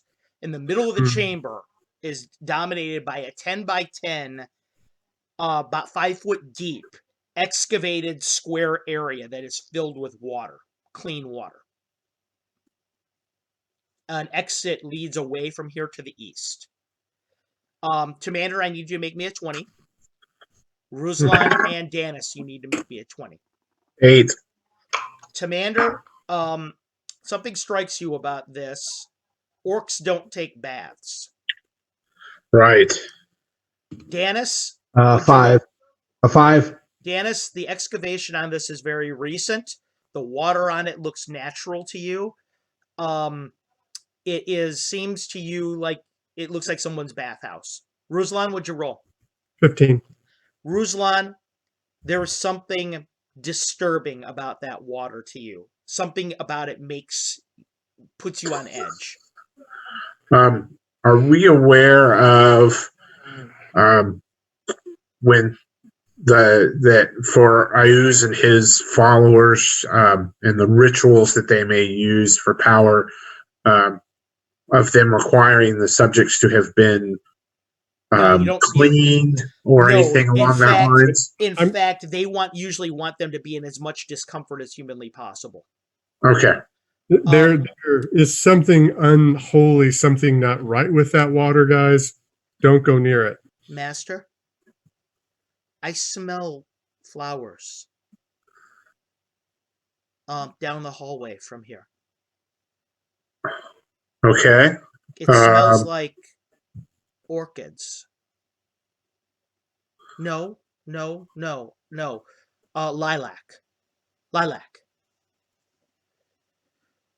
Okay. Well, and was that allowed? Everybody heard that? No, she says that to you through your telepathic link. Okay. Now, is there could I make a wisdom roll or something if there's something significant about that particular flower that I should recognize? Yeah, so I will share that with them. Hey, Lady Lair is smelling flowers from a waft of flowers down the hall. Okay. I rolled a 20. What do you want me to roll? I rolled an 18 and a 20, but I can roll a different die. No, that's fine. I wanted the 20. And what'd you roll? 18. 18, you said? Yes. No, nothing significant that you can think of. Okay. Dennis, what's your play? So this is another 20 by 20 room, you said? Yes, sir. Okay, and so this what appears to be a bath is in the middle of the room? Yep. Okay, does the water appear to be clear? It is. It looks perfectly normal to you. Okay, so there's nothing, you can't see anything in the water? No, the only thing is it looks really weird because the entire construction of this place is made out of that basalt. So it looks like a void, when you look down into it because it's all black. Okay. Water floating inside of a black surface is going to look like that. Right. What do you guys think? I mean, we could stay around and stare at this water for a while. Should we just continue on, or do you guys have any other thoughts of what we should do here? I can't think of it. It's very uncomforting to me. There's something not right about it. I don't know if they use it for a ritual, something not right. And other than the towels, there's nothing else in this room that we see. You get the impression, Ruslan, that you probably wouldn't have even noticed the vibe off of it had you not been filled right now with the holy might of Allah. Okay. I'm going to actually share. I feel like I've really connected something with back in that room. I did pray, and I feel a new force, a life in me, and I think because of that, I'm sensing more. And even though I don't know the details about that water, there's something really not right about it. I probably wouldn't normally have known that. I just rolled another 0-1. I need to get rid of these dice. Not until after tonight. Loves Ruslan. Holy moly. Okay, anyway, go ahead. What are you going to do? Shall we keep moving, gentlemen? Yeah, let's keep going. I think we should, Dennis, you continue down the hallway. Yeah. Same marching orders, same distances. Yep. Okay. Yep. The party continues to move down the hallway. And as you move down the hallway. Okay. Any notice in change, any sense, more different smells? Does the lilac get stronger? Does anything change? It's getting very strong. You're about maybe 20 feet from this open area, okay, that you see on the map right now. And Ruslan, there is an overwhelming sense of evil in that room. So bad that it almost makes your skin start to crawl. Something catches in your throat slightly. Even Dennis, as you start to get closer, The sensation of lilac, that smell, is very strong. For on your shoulder, you kind of it's so strong that Liara kind of cranes her head and looks over at you like there's something that whatever is about ready to be here is very bad. Huh. You see the flicker of light ahead of you from that open area. Are you going to continue? How do you feel like you can continue going through there, Dennis? I don't think we have a choice. I think we need to move ahead and Okay. Dennis, you continue down. I'm going to do something. Okay. Just because I feel this strong sense. I'm actually going to. I just feel like I should, and I'm going to give him a blessing from Ula, and actually to protect him. So I'm going to cast a protection from evil on him. Ooh, nice. Okay. Dennis, for the briefest moment, you feel like that electric tingle up and down your arm. Your hair stands on end for a moment, and you feel this inner peace. Ruslan, in a way that only you can perceive, there's a glow around him, like a halo of energy for a moment. His skin almost seems to take the coloration of stone for a moment, like the stone of the mountains and the blood of the earth itself, and before it goes back to normal. Okay. Dennis, as you continue on with Lady Liara on your shoulder, this is what you see in this 20 by 20 room. In the southeast corner of it, there is a 4-poster bed. It's a canopy bed. It's very elegant looking. It's covered in black lace, and it looks like there's red silks on the sheets inside of it. Next to it is a dresser made out of sable wood, a beautiful, elegantly sculpted dresser. In the northeast corner of the room, there is kind of like a lounge, almost like a divan there. Laying on it, reading a book, kind of just looking kind of bored more than anything, is a woman. The woman has a bow and a sword next to her. And she's just kind of flipping through it. She's quite beautiful, actually. She's very pale, almost porcelain skin. She's wearing like leather armor and has jet black dark hair that rolls down her breasts and down the front of her top. She would look absolutely gorgeous were it not for the short horns on her forehead and the leathery bat wings that emerge from her back as she's flipping through the book. She looks like she hasn't noticed you yet. Okay.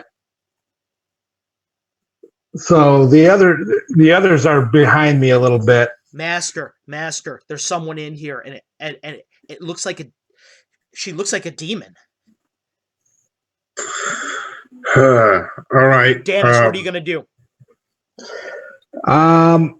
I'm actually going to retreat back, hopefully as quietly as possible. To be able to come up with a plan here with these other. Okay, Ruslan, Tamander, all three of you are back there. Tamander already knows what's up. Dennis, why don't you go ahead and tell everybody in character what's going on? So this appears to be a bedroom, and there's a woman reclining with horns and wings, and she's reading. And next to her are weapons, a bow and a sword. So we need to decide what we want to do here. I'm going to say gather together. And I'm actually going to put my hands on their shoulders, and I am actually going to say to Ula, I'm going to say, we need your guidance here. And we can't stand for this evil to exist. And we need to know if we need to rid the place now of this evil, or is that not what we should do? And so I'm going to cast an augury on what we should do here. Or because we of go your forward current and attack her. situation, because of your current situation, the way that the augury works is a little different than normal. Okay. You sense a voice in your head when you cast the augury and you pick up the stone and you commune through the stone. You get the sensation, yes, but have a care. The power in that one is great. Okay.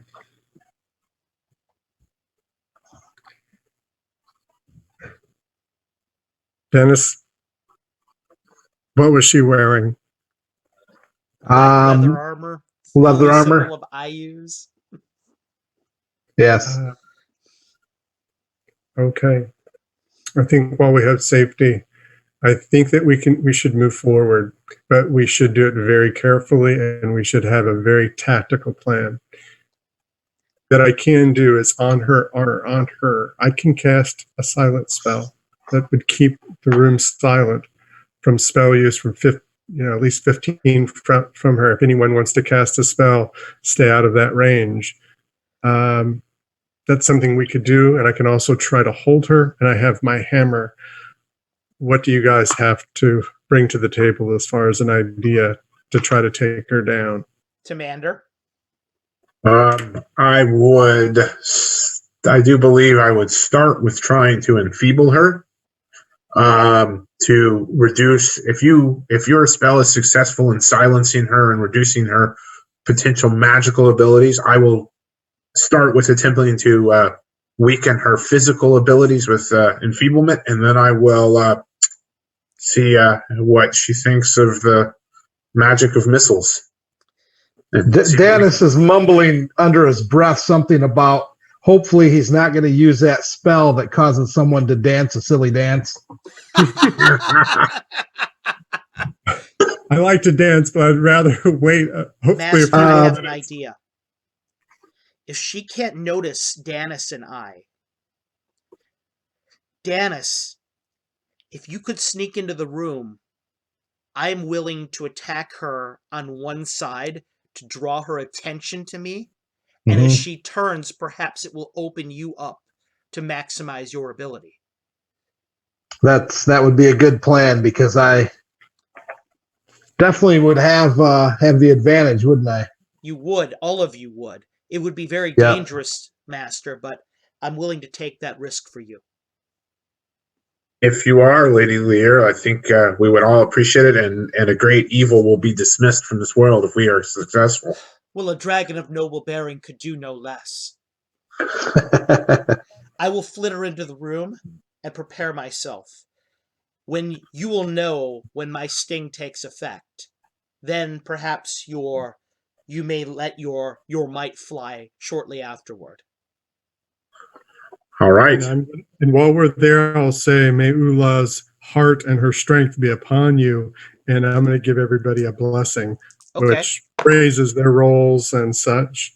Holy hell! I just rolled another 0-1. I'm not kidding. What the hell is with this? Are you a paladin or are you a priest? Okay, you put the blessings on them. Instantly, all of you feel yourselves supercharged with this holy might that is just incomprehensibly strong. It's almost like you feel the power of the earth flow through the ground and up your legs and into your bodies. You're almost trembling like an earthquake, shuddering with the sensation of what actually the geological the flow of the earth's blood within its veins is the power of the earth's veins through you. You just feel yourself filled with this might, this incredible power, and you feel Lady Liara flitter away into the room. And she circles around, and you're all just standing there waiting. And this demon is flipping through the pages of the book. And then you hear from her far side, "Psst, want to hear a secret?" And you see her flip her head around, and she goes, "Ah!" Please, everybody, roll me a 6-sider. That's our cue, gentlemen. That is your 6. That is your cue, boys. 4. 4. 4. 2 4. 3. What do you got, Dennis? 3? 3. Yep. Dennis, because of your dexterity, you will go first. Commander, as she stings, as Lady Liara stings this demon, She looks like she's in pain, but she does not go to sleep right away. Dennis, what are you going to do? I'm actually gonna take one of my hand axe and I'm gonna throw it. Okay. And Please make me a 20. I got a 1. Okay. Dennis goes ahead. He throws his axe at her.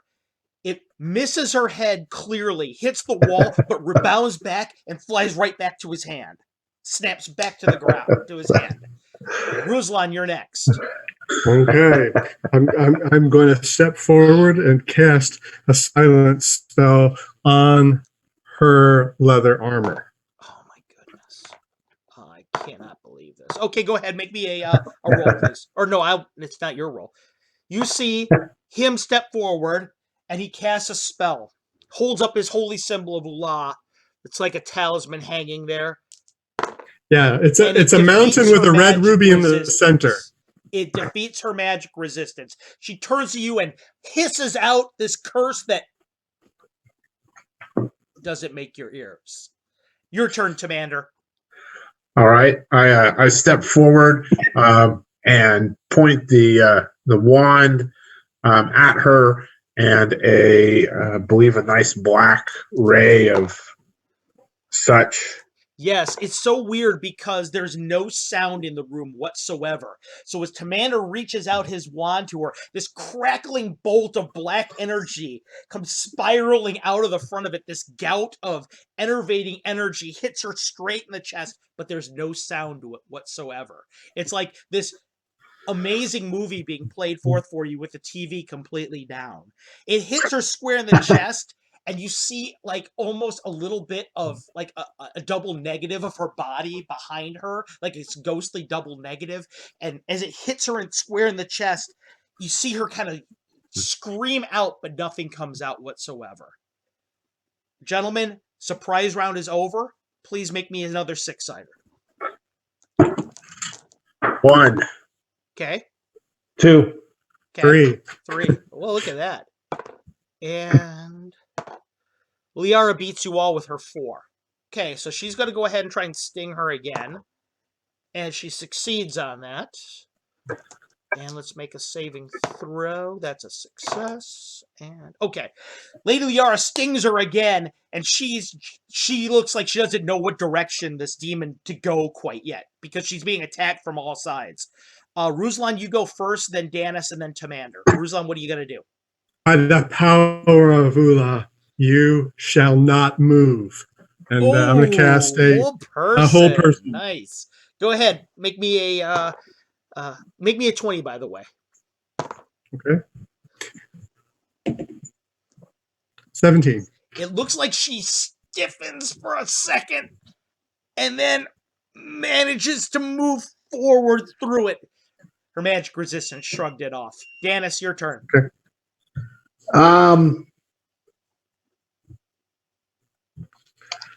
I'm going to try to hit her with my hand axe again. Okay, make me a 20, please. Is this a throw or an actual wield? I'm actually going to wield it this okay, time. You're going to use 2 at once or just 1? Yeah, I'll use 2 at once. Roll me 2 20s then. So I've got a 9 and a 12. Okay, the second one is a hit, and is double damage for your backstab, so please roll me a 6-sider. Got a 3. Okay, so that's 6 and plus 3. Okay, so that is 9 points of damage. Okay, you hit her in the back. You hit her straight in the back with the hand axe. This black ichor starts rolling out around your axe. You see it sizzling on the metal of your axe as it burns its way down the leather armor. Again, silently. It's so weird. Right. Commander, your turn. I will begin to cast again as well. Casting from one of my own spells, and I will see if we can slow things down a little bit for her. Oh, nice. This is such a dirty spell. One of my favorite things about slow, no saving throw. Nice. Okay, so we just got to beat magic resistance with that. Okay. So you go ahead and you begin to cast your spell. You're taking the sand out of your pocket. You throw the sand in the air and it comes slow motion out of your hand. So you go ahead and you do that. You cast it at her. You see the fiend reach back as she goes to hit your familiar with her backhand. Her hand comes through the air like lightning. Perfect. And the familiar just kind of spins once around there, looks at her in her face, and flies away. She looks so angry. She starts reaching over to grab her bow, but it's you guys' turn now. Ruslan, what are you going to do? I am going to take advantage of her movement, and I am going to take my hammer, and I'm just going to throw it Roll at me her. a 20, please. Okay.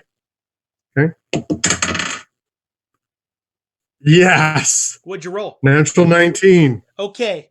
She turns all the way around to see you, and her head, Ruslan's hammer is out of his hand before she could even turn. She turns around just in time for the hammer to be right in her face. Smacks her square in the mush. Please roll me a d4. 3. Okay. Hits her in the face. All you hear, you hear nothing actually. Hammer hits her square in the face, but you see blood just kind of pour out from around the sides of the hammer when it hits. This blackish blood as the hammer hits her in the face and kind of falls to the ground right there at her feet. Blood is her nose looks like it's broken. It's turned to its side a little bit. Blood is pouring down her face. She looks at you and snaps her finger. No sound comes out. And then she looks confused for a moment, like, that shouldn't have happened. Dennis, your turn. I'm going to make another dual axe attack. Okay, 2 20s, please. I got to get rid of that 20, I guess. A 9 and a 7. Okay, you hit her once on the armor, and you come over with the other one. She barely loops around it. She's so slow, but she barely moves around your other axe blade. She is going to try and she had her bow she was going to grab, and she's going to try and hit you with her bow, it looks like, but Commander's turn first. All right. 3 darts of magic missile. Okay, roll. Oh, no, you don't need to roll me a thing. I need to check for magic resistance, that's all. Oh, okay. That's a first hit. The second is a hit. All 3 hit her. Go ahead and roll me 3d4. All right. So that's going to be 9 points total. Okay. Commander reaches out his hand, and these balls of brilliance explode out of his fingertips. One of them is streaking right at his familiar, and it curls around her, unerringly striking underneath the body. It explodes in this rippling burst of energy that makes no sound. Another one streaks through the air, goes right between the frame of the bow and the string of it, strikes her in the face. Another one kind of curls around her leg one time. It squarely hits her in the stomach. These bursts of energy are buffeting her from all sides. She slowly is dropping to one knee. Looks like she's staggered. The familiar comes down and stings her again. And hits her. And she looks up at you, and her eyes kind of go wide for a second. Blood is coming out of the corner of her mouth, and you see her collapse in slow motion to the ground in front of you. Laying there in a puddle of this sizzling black ichor. Well Dead done, gentlemen. silence still in the room. Your familiar comes back to you. She goes, "She's felled, master." Well done. Well done. Thank you for your assistance. Wouldn't have been possible without you. She kind of Well done, scoops gentlemen. up the hammer with her tail and brings it back to Ruslan's hand. "I believe you dropped this, sir." Thank you. Comes back and lands on Danis's shoulder. I say Looking into- look up and I say thank you, Ula, for your power. Without you, we couldn't have done this. Commander Danis, what are you going to do? Is there? It looks like maybe there's a doorway out of this room. What other exits are There is there? only one doorway out of this room to the north. And I will step over to that door and listen. Okay. I'm not sure if it's in the area of the silence or not. I want to figure out. It is in the area of the silence. You can't hear anything through it. Okay. So I'll step back and I'll say the doorway was covered by the silence. So in theory, no one has heard us. Let us see No one what. heard a thing you wouldn't think, because you guys just had this cataclysmic battle in here and no one heard a thing. And it was a silent movie. It was like the silent movie. Right. Well, let us take a moment to take a look around here and see if we can find anything that will either be of use or perhaps useful to. Dennis wants to see what book she was reading, see if it's anything of interest. Yeah, go ahead and There's any clues. And make me a percentage dice check.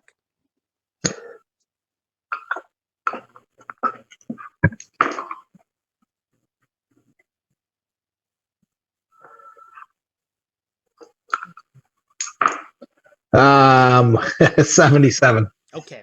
You look at it and it's written in some kind of runic language, not magical runes, Okay. but something that looks almost like a Norse-esque kind of runes. It's hard to really figure out what it is.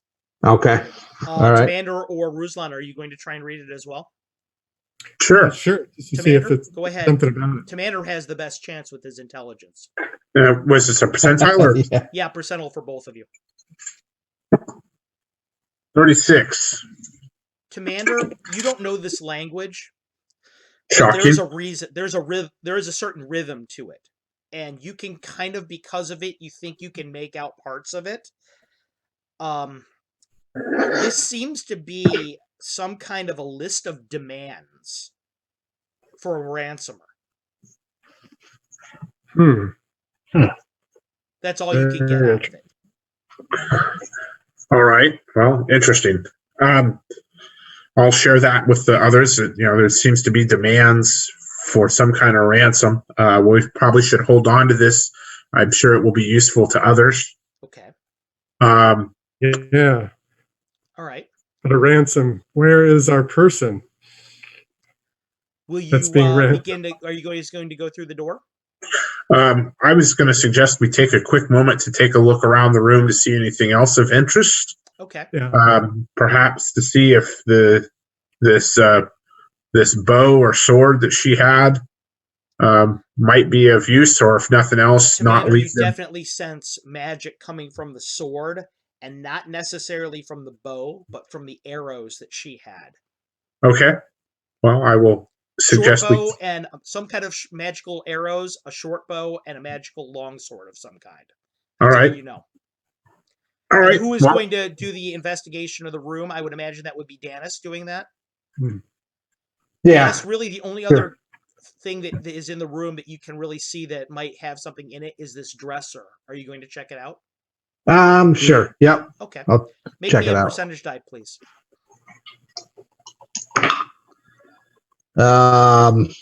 87. Okay, Danis is checking out the dresser, and as he's checking out the dresser, he sees a false bottom in one of the drawers.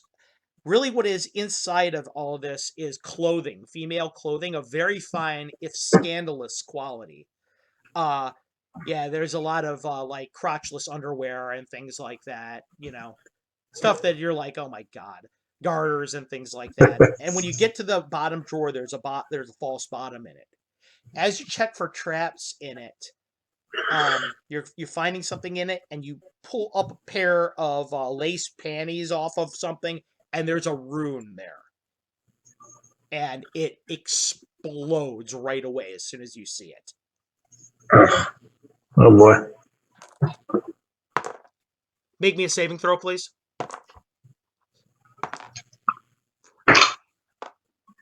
A 1. Take 22, please.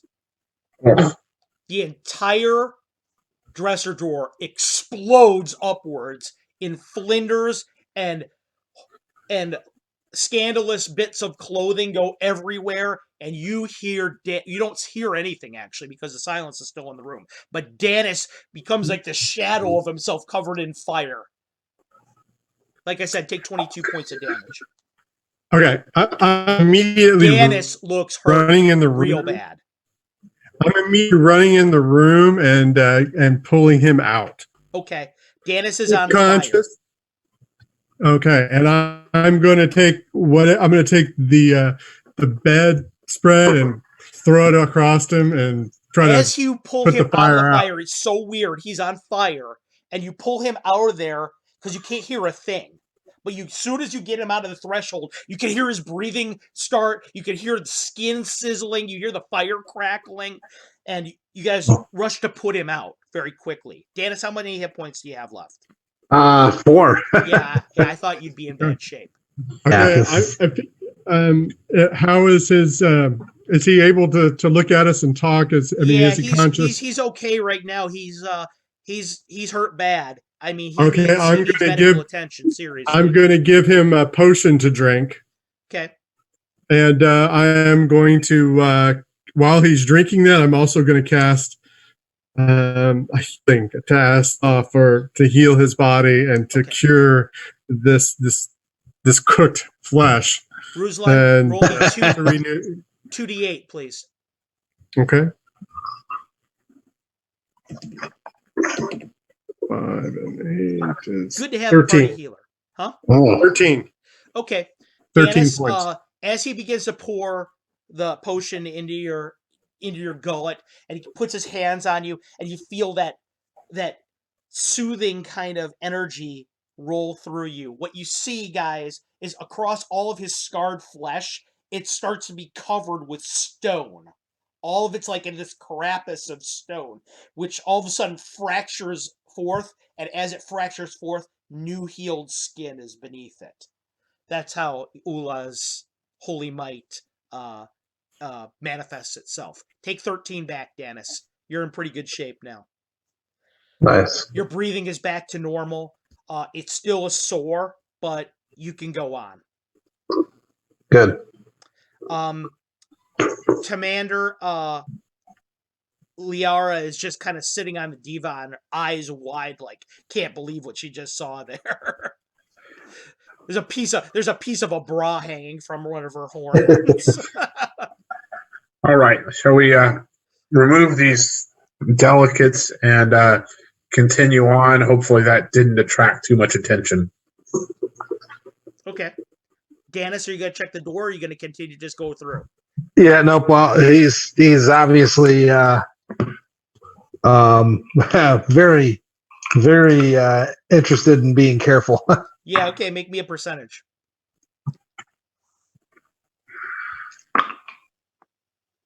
Well, at least he doesn't have ringing in his ears. Right. Yeah, that's the thing. You don't have ringing in your ears. You could say that, right? Right. 56. Okay. You see no kind of trap on the door. Okay. All right. So we Okay. Open the door. So you open the door and you begin forward. Yep. As you begin forward,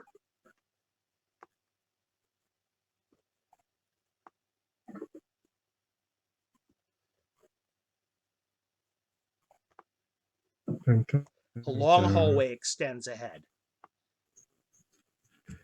which eventually ends in a door. I need everybody to roll me a 6-sider. 3. 4. Dennis? 5. Okay. As you continue down the hallway,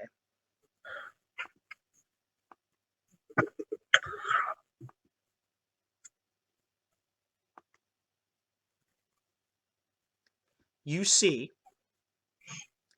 a secret door on the right-hand side of the wall. Right there. All right. Before you reach the end of the corridor. Okay. I'm going to check it for traps. Yeah. Okay, make me a percentage die roll. 47. No traps. Okay. Anything at all changing as far as the carving or the cutout of the stonework or anything at all? Is it all the same? All the same. As This area in particular, though, Danis and Ruslan, you can tell right away that this is newer. This is the newest part of the creation. Okay. Danis, as you open up the door, you smell two things: fresh air and heat. Okay. Continue on. Yeah. No, yep. Secret doorway or down the hallway. I think we're gonna go with the secret door. Secret door. Yeah. Okay. So And, you came down we'll- the secret doorway. And just a quick take point of the hallway, just to make sure, listen well, nothing's going on in that direction. Yeah, you don't hear anything at all Okay. as you continue down the secret door. You reach, as you go down the secret door, about maybe 10 feet down the hallway, another T intersection, one going to the north and one going to the south. To the north, you smell the fresh air. To the south, you smell the heat. Which way will you go?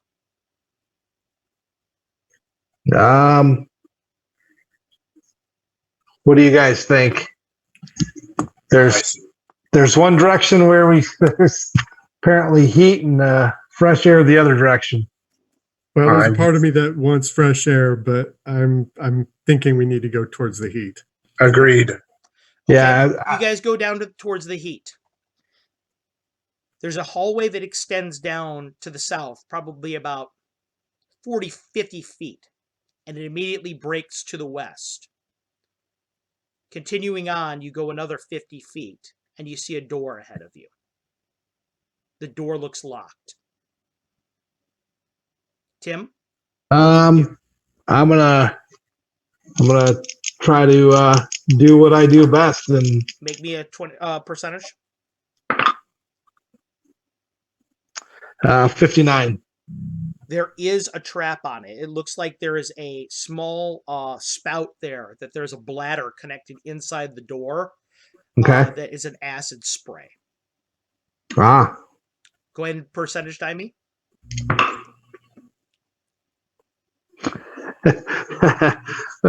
97. Danis goes ahead and opens it up. And as soon as he cuts the part of it he thinks he needs to, the stuff sprays out at him. Oh, gosh. Percentage dice, please.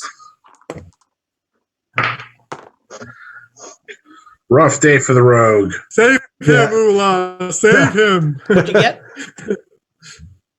7. 7.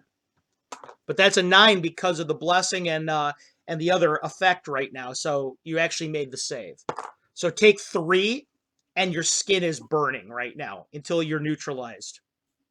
Oh, How are you going to try and neutralize poison, guys? Or I should say the acid. One thing I can do, at least with this right now, is to give him another heal Okay. or a cure wounds. I don't have anything specifically for You that. cast Cure Wounds on him and take 6 back, Danis, and it stops. okay, nice. I'm up to 20 now. Okay, the door is now open. And what you see is a circular room about 30 feet on each side. Or in diameter, I should say. In the middle of the room is probably, the ceiling here is about 50 feet tall. It's massive. It's built like a massive silo. And in the middle of the room, there is a crib that is about 20 feet tall and about 15 feet long. And there is a baby's crying from inside of it. Oh my This goodness. baby's crying is deafening in sound. The air seems to be full of the The scent dogs of are after us. The dogs are after us. the scent of ozone is strong in the air here, like something like a brewing storm. What will you do?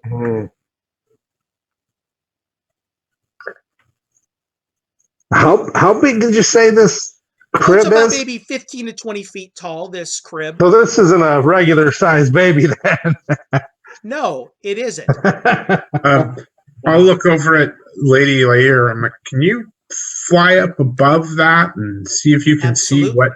what She may flies be in up there? and lands on the edge of the crib. And as soon as she does, the crying stops abruptly. And you hear like a gurgling noise. This hand comes up and starts trying to pet at Liara. The hand is kind of a greenish, bluish color. It's a baby's hand. Master, look through my eyes. Okay. And what you see in there is an infant, a massive infant, probably about maybe 10 foot tall, with bluish green skin, female. It's got golden hair that comes down, and it's done into two braids that frame her face, and it's trying to pet at Liara. Do I recognize what race this creature Oh this yeah, may be? you do. It's a storm giant. It is a baby storm giant. That is the Sky Child. And that is why they call it the Sky Child. It literally came from the sky. Now it all makes sense to you. Yeah. And you all stand there Wow. looking at this crib Now, like, oh no. Ruslan, do you where's a team of perhaps horses when you need one? Ruslan, do you perhaps have a way to contact Otto? Yeah, I think we're going to have to. He is at the opera. So, Because I don't know that we're necessarily equipped to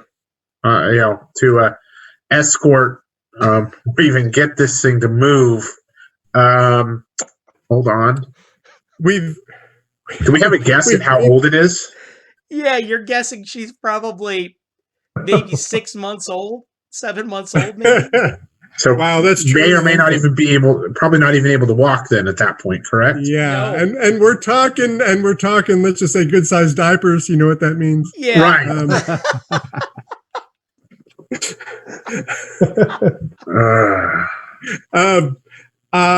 I know that Otto is at the opera, and when I do stuff for him before, I'll leave it to you. Do I have a way that I know that a person to go to, No, or should I just but head there on is out? somebody here that actually has some contacts at the opera.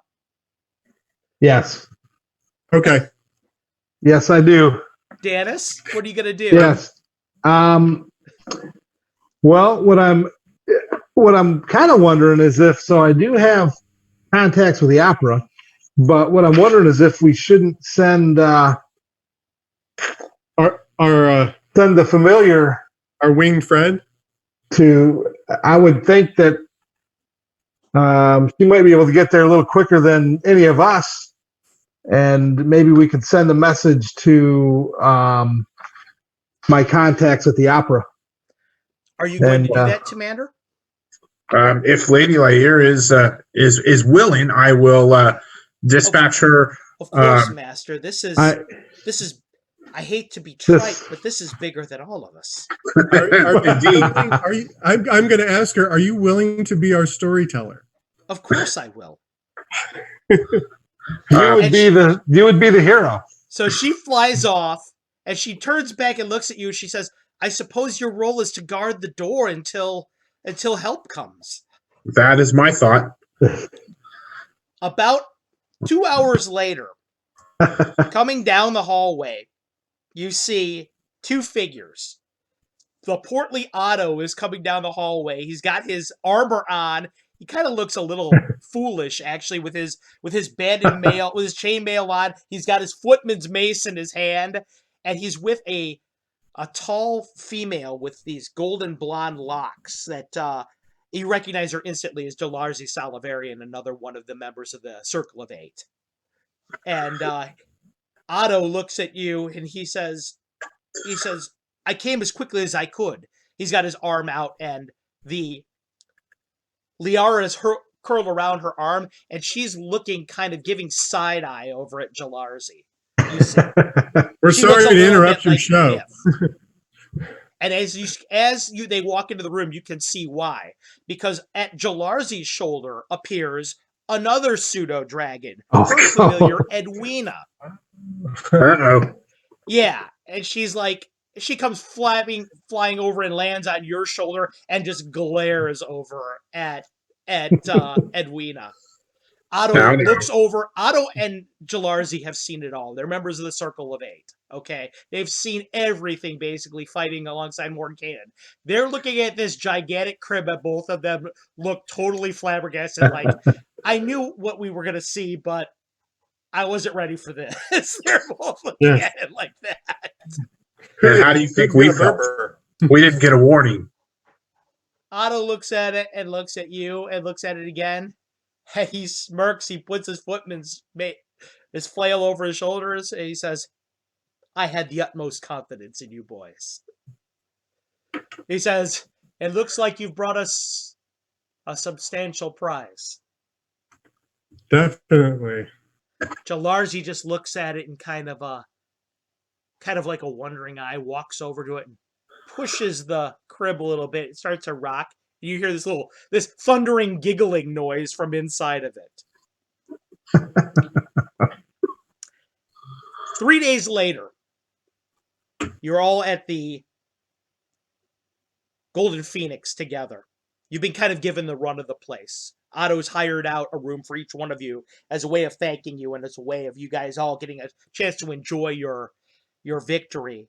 And you're over at the main, downstairs in the main lobby of the place, all laughing, drinking, having a good time, and remembering your fight against the minions of Ayus. And the young halfling girl comes walking up to you, and she says, I have a letter for Danis, Tamander, and Ruslan.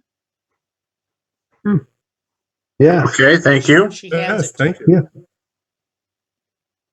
Open And, it up. who's going to open it? I will. Okay, Danis, you open it.